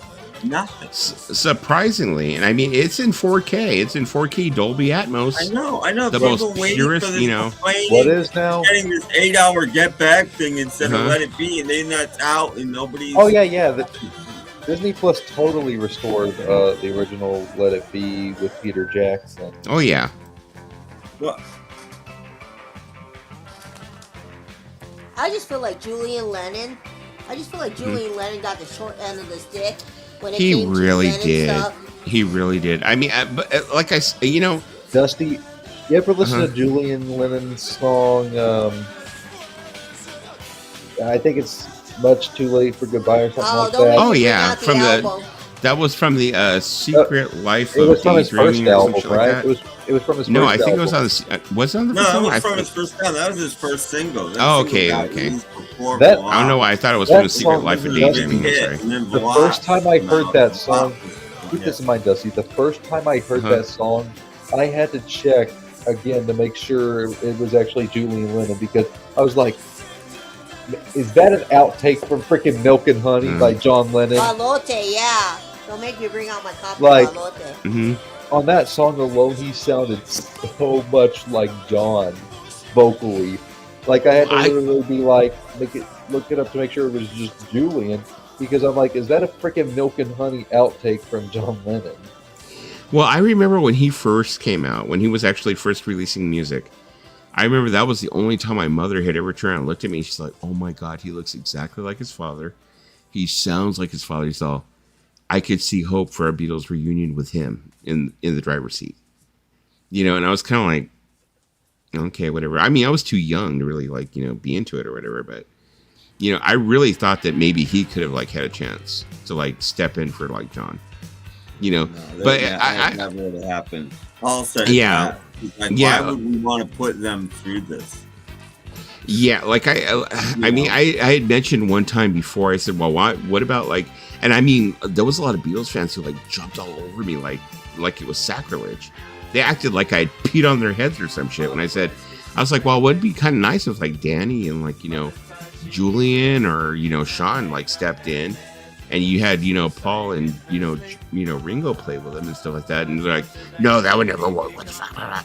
I mean, people really got fucking pissed.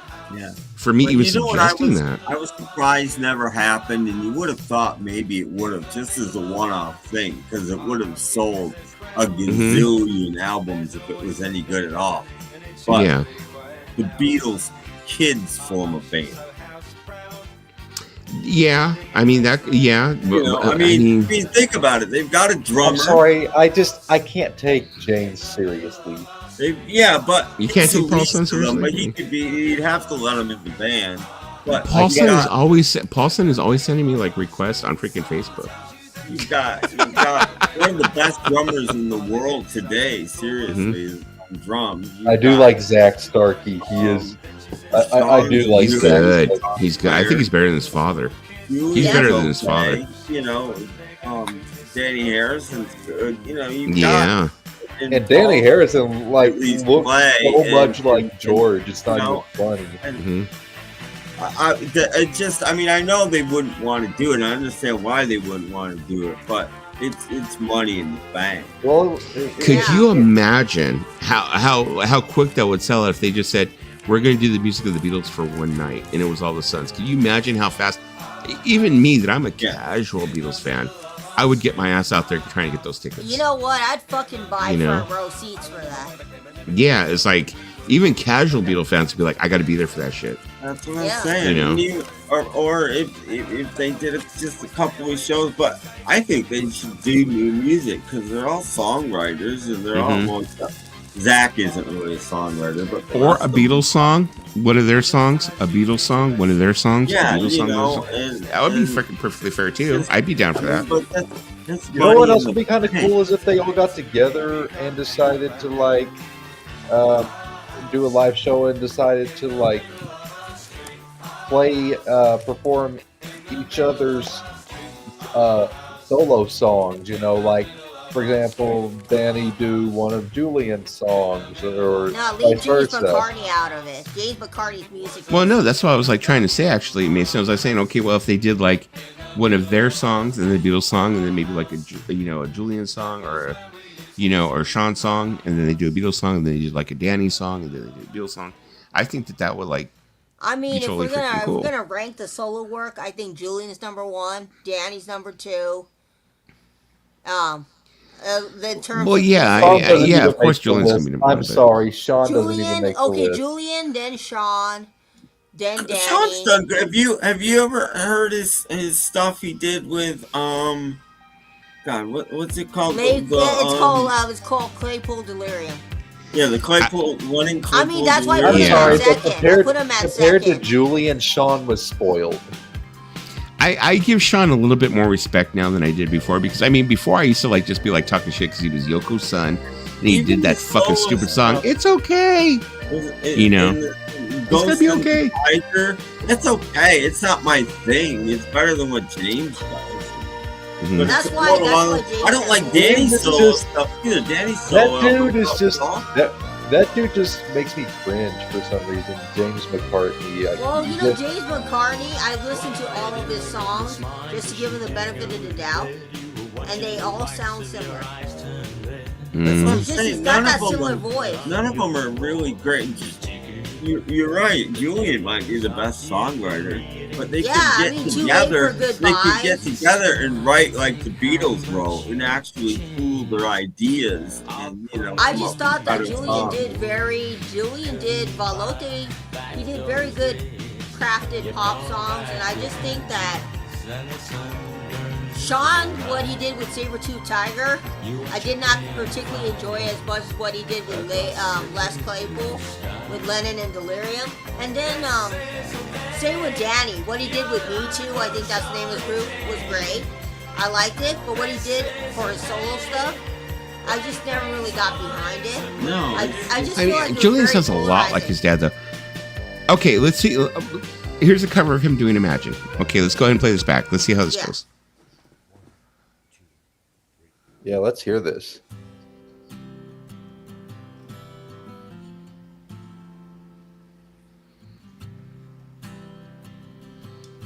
Instead of piano, you got guitar. That's an interesting choice. Mm-hmm. Well, Lennon did that. Lennon played it live with guitar a couple times. God, he sounds like his dad. Listen to him. He does. It's easy if you try. Wow. Holy shit. No help below us. Wow. I think it sounds like somebody trying to impersonate him. Well, his son's doing a very good job then. Mm-hmm. I don't know if it's still there on YouTube. There used to be a version of Danny Harrison doing For You Blue, and really? Oh my God, it was exact. I you heard could play it for somebody, you think it was just an outtake from Get Back. Tim, I heard Danny do a song from Concert for George, right? And I don't remember what song it was, but I was listening to it. I'm like, holy fuck! I feel like I'm listening to George. Yeah, no, but this version, the studio version of "For You Blue," sounded. I guess it could have been an outtake from Get Back. It was like, holy crap. Yeah, Dan, that is true, but have you actually listened to some of the lyrics that Yoko wrote? Some of them are actually pretty good. I'm not here defending her, saying that she has the best vocals in the world, but I actually prefer her. I prefer her more over Linda. She's a decent songwriter. Yeah. But I mean, going back to the original thing, I mean, Julian, I mean, he sounded like his dad without actually even really trying. Yeah. He wasn't Dusty, trying so hard to imitate him. After this, if it's not too much trouble, can I hear Much Too Late for Goodbye? It's actually right here. Just to prove my point of how much I was fooled into thinking that was a John Lennon outtake from Milk and Honey. I mean, I have Balote somewhere in my collection. How is that actually pronounced? Did he ever actually come out and say? Balote? I want to say valet. Valet? Vala? Okay. There's 2 T's. You pronounce the T's because there's 2 of them. So it'd be Valat. It would probably be valet, but it's 2 T's. So you don't pronounce the E on the end. So it's Valat. Yeah, I've heard that song, Loser List, the 69. The thing that I love is that him and actually Sean really have a really good relationship now. Yep. Not so much him and Yoko, but at least him and Sean. Because Yoko's going to be gone in a couple of years. Let's be honest. Well, she doesn't have too much longer. Yoko's on her last leg already. Yeah. She's 91. As long as him and Sean, That with that you just played, Dusty, I felt like I was hearing a John Lennon acoustic demo of Imagine. That's how authentic it felt. Oh, I love this shit out of this song. But listen to it and tell me that it doesn't. You don't automatically think, "Wow, this sounds like it could have been a John Lennon." I remember I heard this at Ralph's, Milk and Honey, and I was like, "They're playing Julian." No, I remember watching MTV with my mom. We saw Valat. That was the first song that I had seen that had to do with him. And my mom was like, "Oh my God, his father's reborn." And she went through a whole trip. My mom was a very big Beatles fan, so she was like, "Oh my God, John's back." Da da da. She did a whole dramatic thing, but yeah, that was the first song where I was kind of like, "God, he sounds like his dad." I think he sounds like his dad on this. I thought.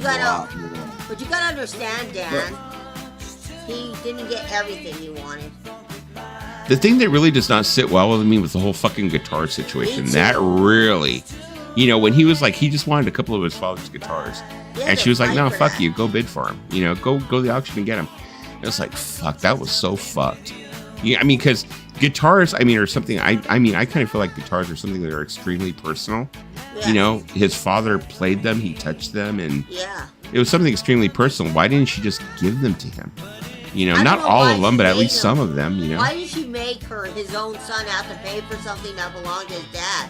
Because when Julian's dad passed away, Julian was about 17 and Sean was about 5. Okay, but we watched that documentary, about, May Pang and stuff like that. If we can go by what May Pang said, like I said, take it with an ounce of salt, Yoko Ono was really shitty when it came to Julian. Well, that's been the story pipeline. If that's true. If it's true. Yoko Ono wanted everything to be about Sean. But you also remember in the movie where when she had told him that Sean had called, and she said, "Well, just tell her that, tell John that he never called." Like, she was trying to not. And then also the other thing is, I always felt like Sean tried to emulate his father. Like, he wore the glasses his father wore. He tried to wear his hair like his father. Julian didn't do all that shit. No, Julian just looked like his father. Julian didn't like. I don't even think he's really trying to sound like a carbon copy of John on the vocal on this song. He's not even trying, but yet he pulls it off. Right down to he imitates John's vocal harmonies to a T on this song. Yeah. I just Julian deserved better. He did deserve better, but it's just, unfortunately, it wasn't in the cards for him. The thing about it is, I'm glad that him and Sean do have a relationship and that they're on cordial terms, because I feel like you know, Yoko was so vindictive, as Dan said. She's vindictive. I think for the most part she's control. I'm pretty sure if you express my opinion, you know, anywhere else, I mean, I'm sure you'd have like most of the other people in the Beatle community would say, no, that's not necessarily true. So I mean, you have a lot of people who are like total Yoko Ono sympathizers, and stuff like that. But yeah, like this was the first song that I had heard. I'll give her a smidge of credit. I will give her a smidge of credit. She can write some good songs. Yep. Like Walking on Thin Ice. I think wasn't that her song? Yep, and the stuff she wrote with Lennon wasn't so bad, That's too. the song that they were mixing the night Lennon got shot. And you know, she can actually sing when she's actually singing and not screeching or yelling or anything like that. Sometimes she can actually pull off a good vocal Have performance. you seen that website on There. Facebook? Everybody harps on that. She stopped doing that in 1972. And everybody's like, that's all she ever did. She did that on, is it just 2 albums? I think it's really just 2 albums she did that on. I mean, like not too long ago, I was listening to Double Fantasy. And it was like, I really like felt like when I was listening to it. I mean, even though I get a kick out of that song, you know, kiss, kiss, kiss, kiss me, love. Yeah. You know, I really felt like her contribution was really unnecessary.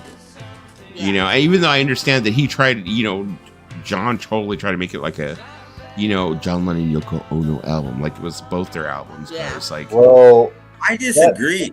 You know what John's favorite song was on Double Fantasy? He said it in one of his last interviews. which one? Hard Times Are Over, which was a Yoko song. That was his favorite song on Double Fantasy. He loved that song. She wrote He it. also loved Every Man Loves a Woman so much that he actually sang it himself too.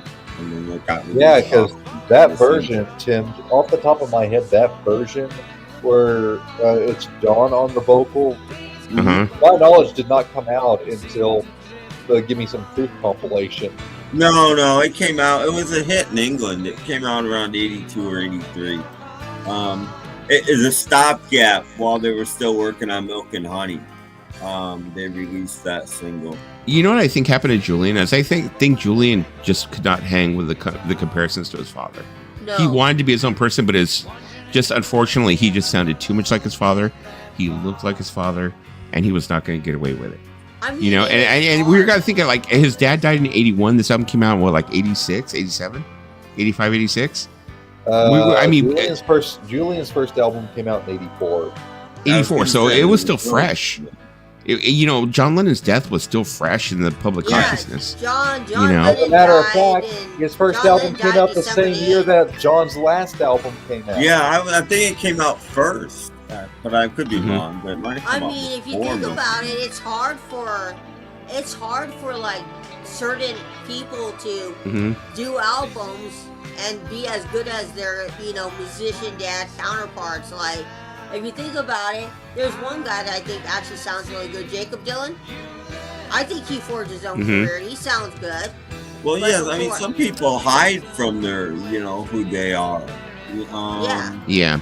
Jacob Dylan didn't, but he didn't push it either. No, but, he didn't. But he Nora sounded Jones. good. Yeah, Nora Nora Jones. Jones doesn't. Yeah. I want forgot. people to Who was her know. father? Robbie Shankar. I'm like, Ravi. Yeah, Okay, Ravi there you go. Shankar. Okay. Ravi Shankar, she doesn't want people to know. You know, Every Man came out on a Yoko comp in 1984, then released on the London box set in 1990, then on the Milk and Honey 2001 reissue. but it's a single too. I think it was a single the year before the comp. I have a UK 45 of it. It didn't come out in America as a single, but it did in the UK. I like this song. I think next, I'm going to go ahead and pull this up. Danny Harrison's version of While My Guitar Gently Weeps. Let's hear how much he sounds like his father. That might have been the one that I was telling you that you did the concert for George, where I thought I was listening to George. I love the concert. I played for for You George. Blue on a podcast once, and people were like, I mean, he looks exactly Yep. like his dad. Yes. Exactly like his dad.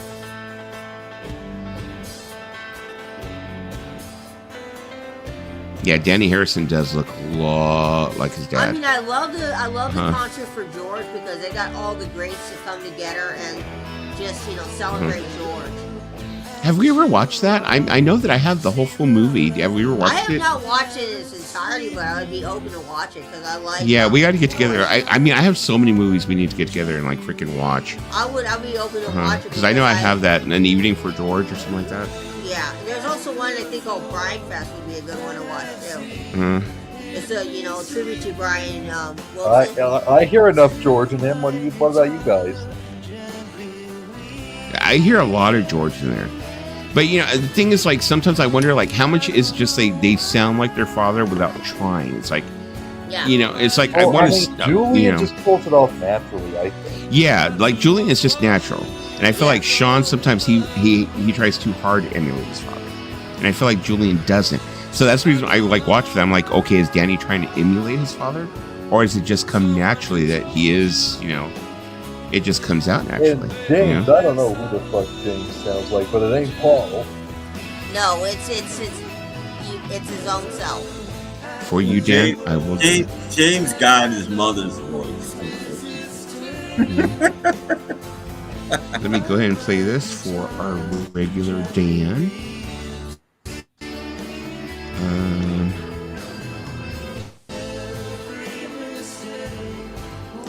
This song, I'll go ahead and I'll play it for you. It's loaded up, Dan.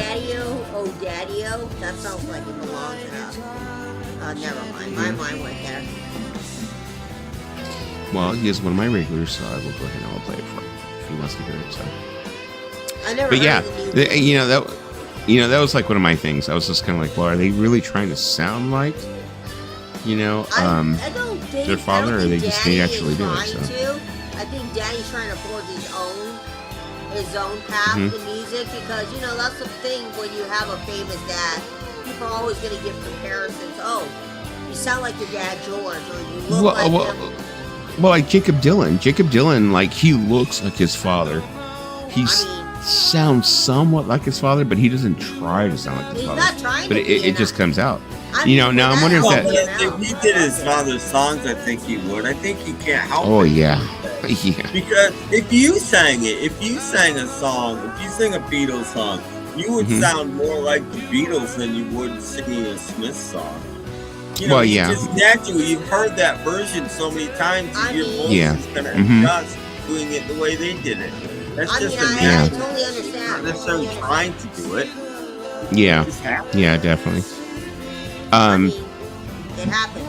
Yeah, what I'm thinking, it could naturally just happen where you're like, when you're trying to cover someone, it's like you automatically go to there. Think about it. If I covered the Beatles, that would sound like Roseanne Barr trying to sing the Beatles. Well, I mean, even in my own experience, playing drums when I was younger and stuff like that, we would try and do covers like certain songs, nothing like Beatles or anything like that. But if we tried to do covers of other people's songs, I would have it happen to me a lot where I would try and play it like the original drummer played it, and they would actually tell me. I'd have other people that I was playing with say, no, you gotta like mix it up, make it your own, do it your way, your version, and be like, oh well, and I would try and do it like the original drummer did. So I mean, I can understand the whole thing where you're trying to keep it as close as possible to like the original. I mean, I love Tom Petty's version of "Feel a Whole Lot Better" by the Byrds. Sometimes I have a hard time telling the two versions apart. Petty's not trying to do McGuinn. Petty's just singing. But man.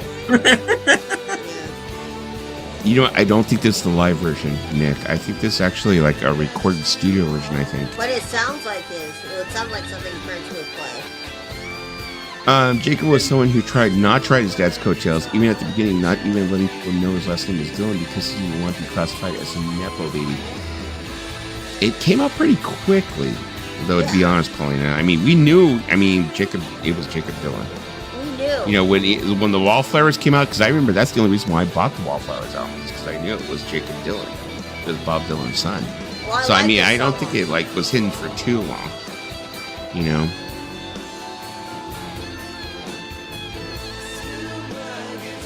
Let me see. Sean, try to just get me. Okay, Dan, that is coming up. But I mean, okay, now. Dylan forged his own career. So. Now, why isn't Sean trying to cover any of his mom's songs? Well, because you know why? Because have you actually listened to his mom stuff in its entirety? Yeah. I will be perfectly honest though. Sean has grown into a fucking absolutely fantastic, fucking awesome musician. Yeah. He really has.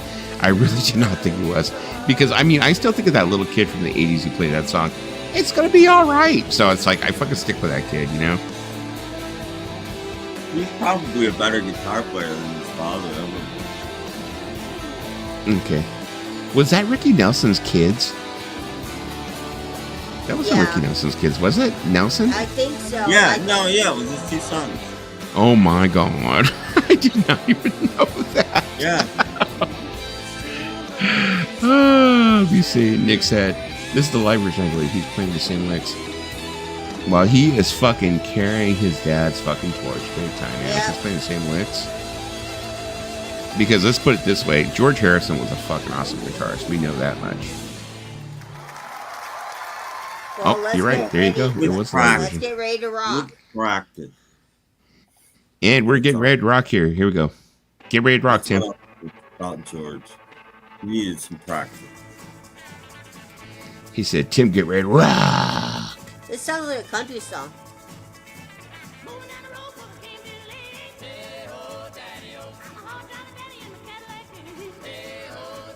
Why does the song sound low? I don't know. It's just coming in low. Well, it's an older song. Oh. That's the reason why. So. It's interesting. It's interesting. It sounds like something my dad would listen to.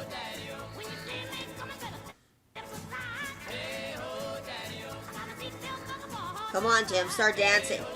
With all due respect, what the fuck is this?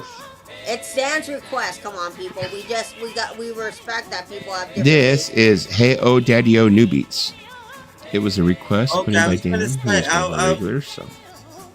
I was thinking it might be the Pipkins, but New Beats weren't that different from the Pipkins. So, okay. Mhm. Look, you know what I say what the fuck to when I was a kid? When I was a teenager in 90, we had that song, You and Me, Baby, Let's Do It Like Mammals or whatever. That song is a what the fuck song. I have the first New Beats album, and there's a song that wasn't one of the hits on it I really liked, but I can't think of what it is. Yeah. And I just refreshed Disney Plus. Wait Beatles a minute. 64 They is didn't ready include to roll. Prince? They did not include Prince in the 100 greatest guitar players? That's fucking bullshit. Prince is like plays the hell out of a guitar. I don't get it. That's fucking bullshit, Rolling Stone. Prince playing the same licks. It says Rolling Stone apparently did include him in the list of 100 greatest guitar players and said, F this, I'll show them.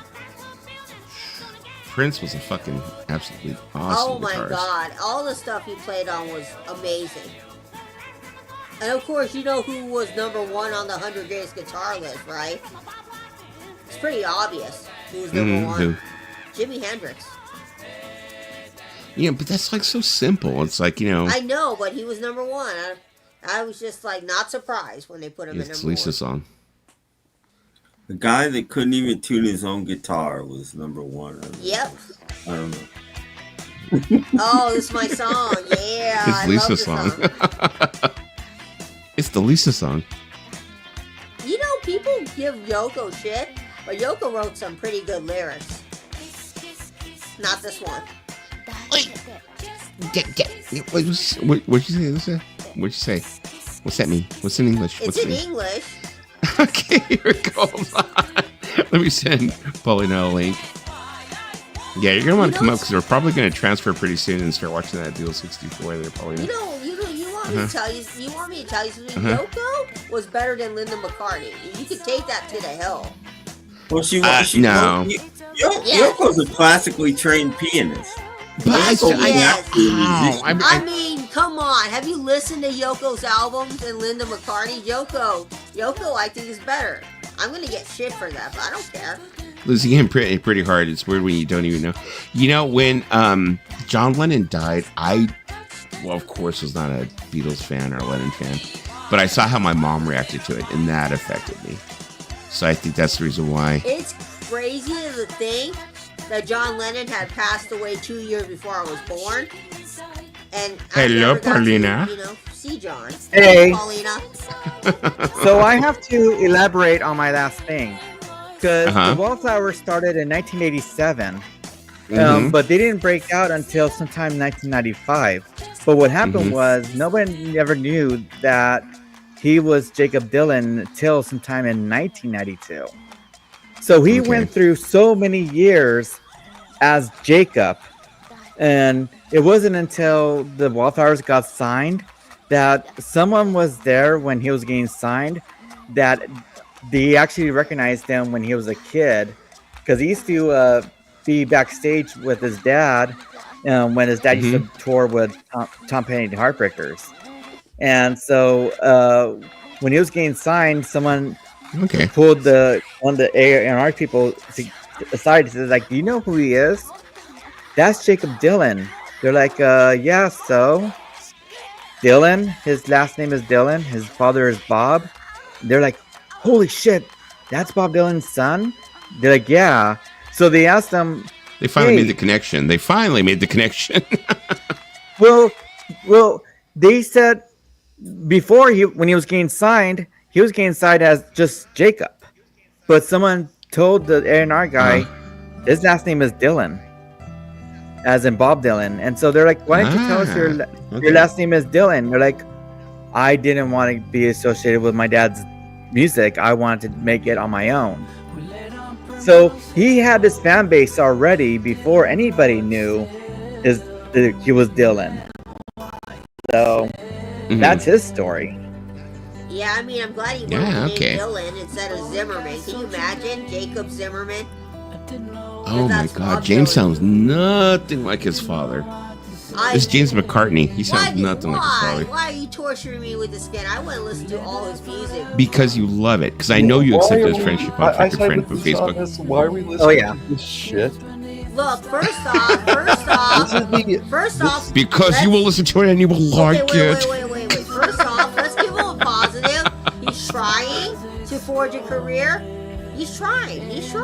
It may not be the Dude, best he he's came trying. out of Paul McCartney's penis. That's got to count for Ew, something. I don't even want to think about that. I'm like, it's got to count for something. I mean, you look at him, you look at Beatrice, they look exactly like Paul. Well, yeah. Okay, there you go. I mean, Beatrice, she's only like, what, 22, 23? I mean, even if he doesn't sound like his dad, he doesn't sound too bad. He sounds pretty good, I think. I mean, Yeah, like, his music was not that kind of bad. boring, sad sack stuff. It's not my thing. I don't think he's terrible or anything. I just Yes. That's not my thing. Sam, It's we're not still trying to figure out what exactly is your thing. For real. What is Tim's thing? Yeah. I like music that moves, that rocks, that you tap your foot to. I don't like very many ballads. I don't like boring music. I don't like middle of the road. Okay, he looks I like know his I'm in father my somewhat. 60s, but the words adult and contemporary still Wow. offend me. They always will. somewhat, he looks like his dad. He looks exactly like his dad. Somewhat. You tell me He looked like his somewhat? dad when he was thinner, like back in the 90s. Look at that. That looks like But his dad. But once he started to get big, and his looks kind of like went away. But he did look like his dad back in the 90s. I mean, it is. Why don't we hear about any like the Beach Boys sons? Isn't there like a freaking Joe Love or some shit? Technically, about the only thing you hear about from the Beach Boys kids is Carney and Wendy because they are Wilson villains. It's true, right? Well, yeah, Carney and Sada. I would say that of any of them, they're the only ones that really took off. Uh-huh. Wait. Their Remember music. when Dennis Wilson got with Mike Love's kid and they had a kid? Remember that, Mason? Because Well, really all the know. Jardine kids did was tour with their dad and tour with Brian and that kind Well, of what I know is aside Yeah. from I was gonna say Al Jardine's son is the lead vocalist when Brian Wilson was playing. When Brian stopped singing. yeah, Matt Yeah. Wilson, he's doing amazing work. Yeah, I saw him live when he He's performed. I love Matt Matt Jardine. He's such a great vocalist. I'm totally a big fan of his. I Like love. we're even friends on Facebook too, and it's really awesome. I know that Carl Wilson's son Justin also will play guitar with Al Jardine at times, and he also used to play at times with Brian Wilson as well. And Carl's son Justin, he's a really amazing guitar player.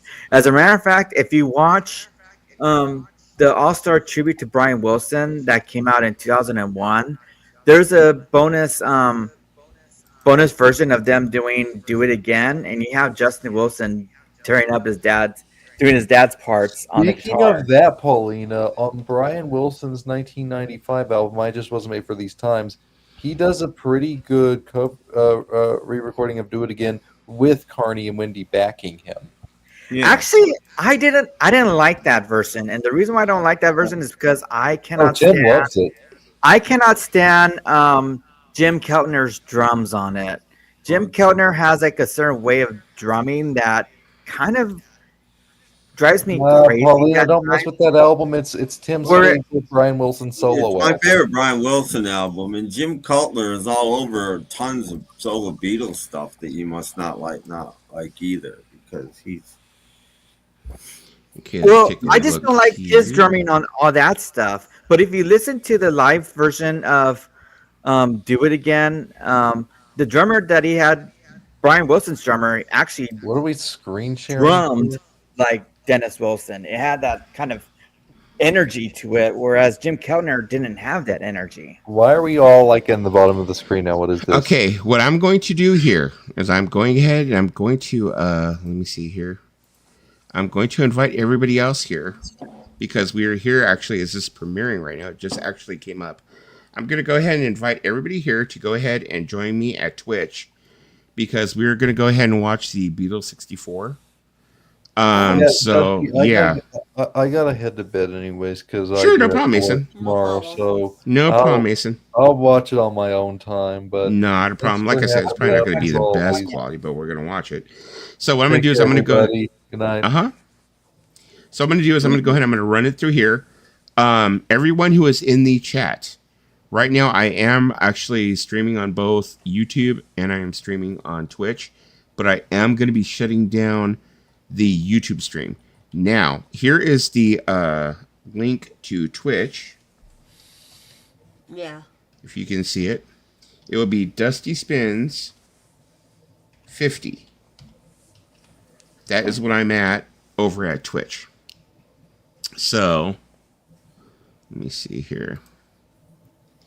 It's going to go ahead and let me do it. Okay, save. This is the link over at Twitch. So if you want to join us over there, go ahead and join us over at Twitch. We're going to go ahead and watch Beatles 64. If you want to go ahead and hang out there and go ahead and conversate with us. It's going to be the same thing. You can go ahead and like chat through, StreamYard, because I'm still going to use StreamYard as the main. Let me go ahead and change this up just a little bit here. But I am going to shut down. I'm not going to shut down the logo. I am going to go ahead and shut down the YouTube stream. So remember, Twitch, Dusty Spins 50. We'll be over there.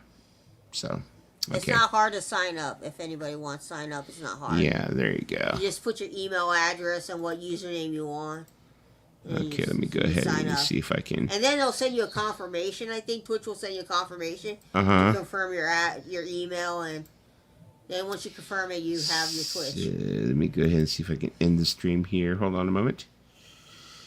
Can I end the stream over here You're now? welcome. You're welcome, Sean. Hold on a moment. Let me see. Can I? Oh, go ahead now. Not a problem, Sean. Thank you for hanging out. Let me see. Can I go ahead and end the stream here? Okay.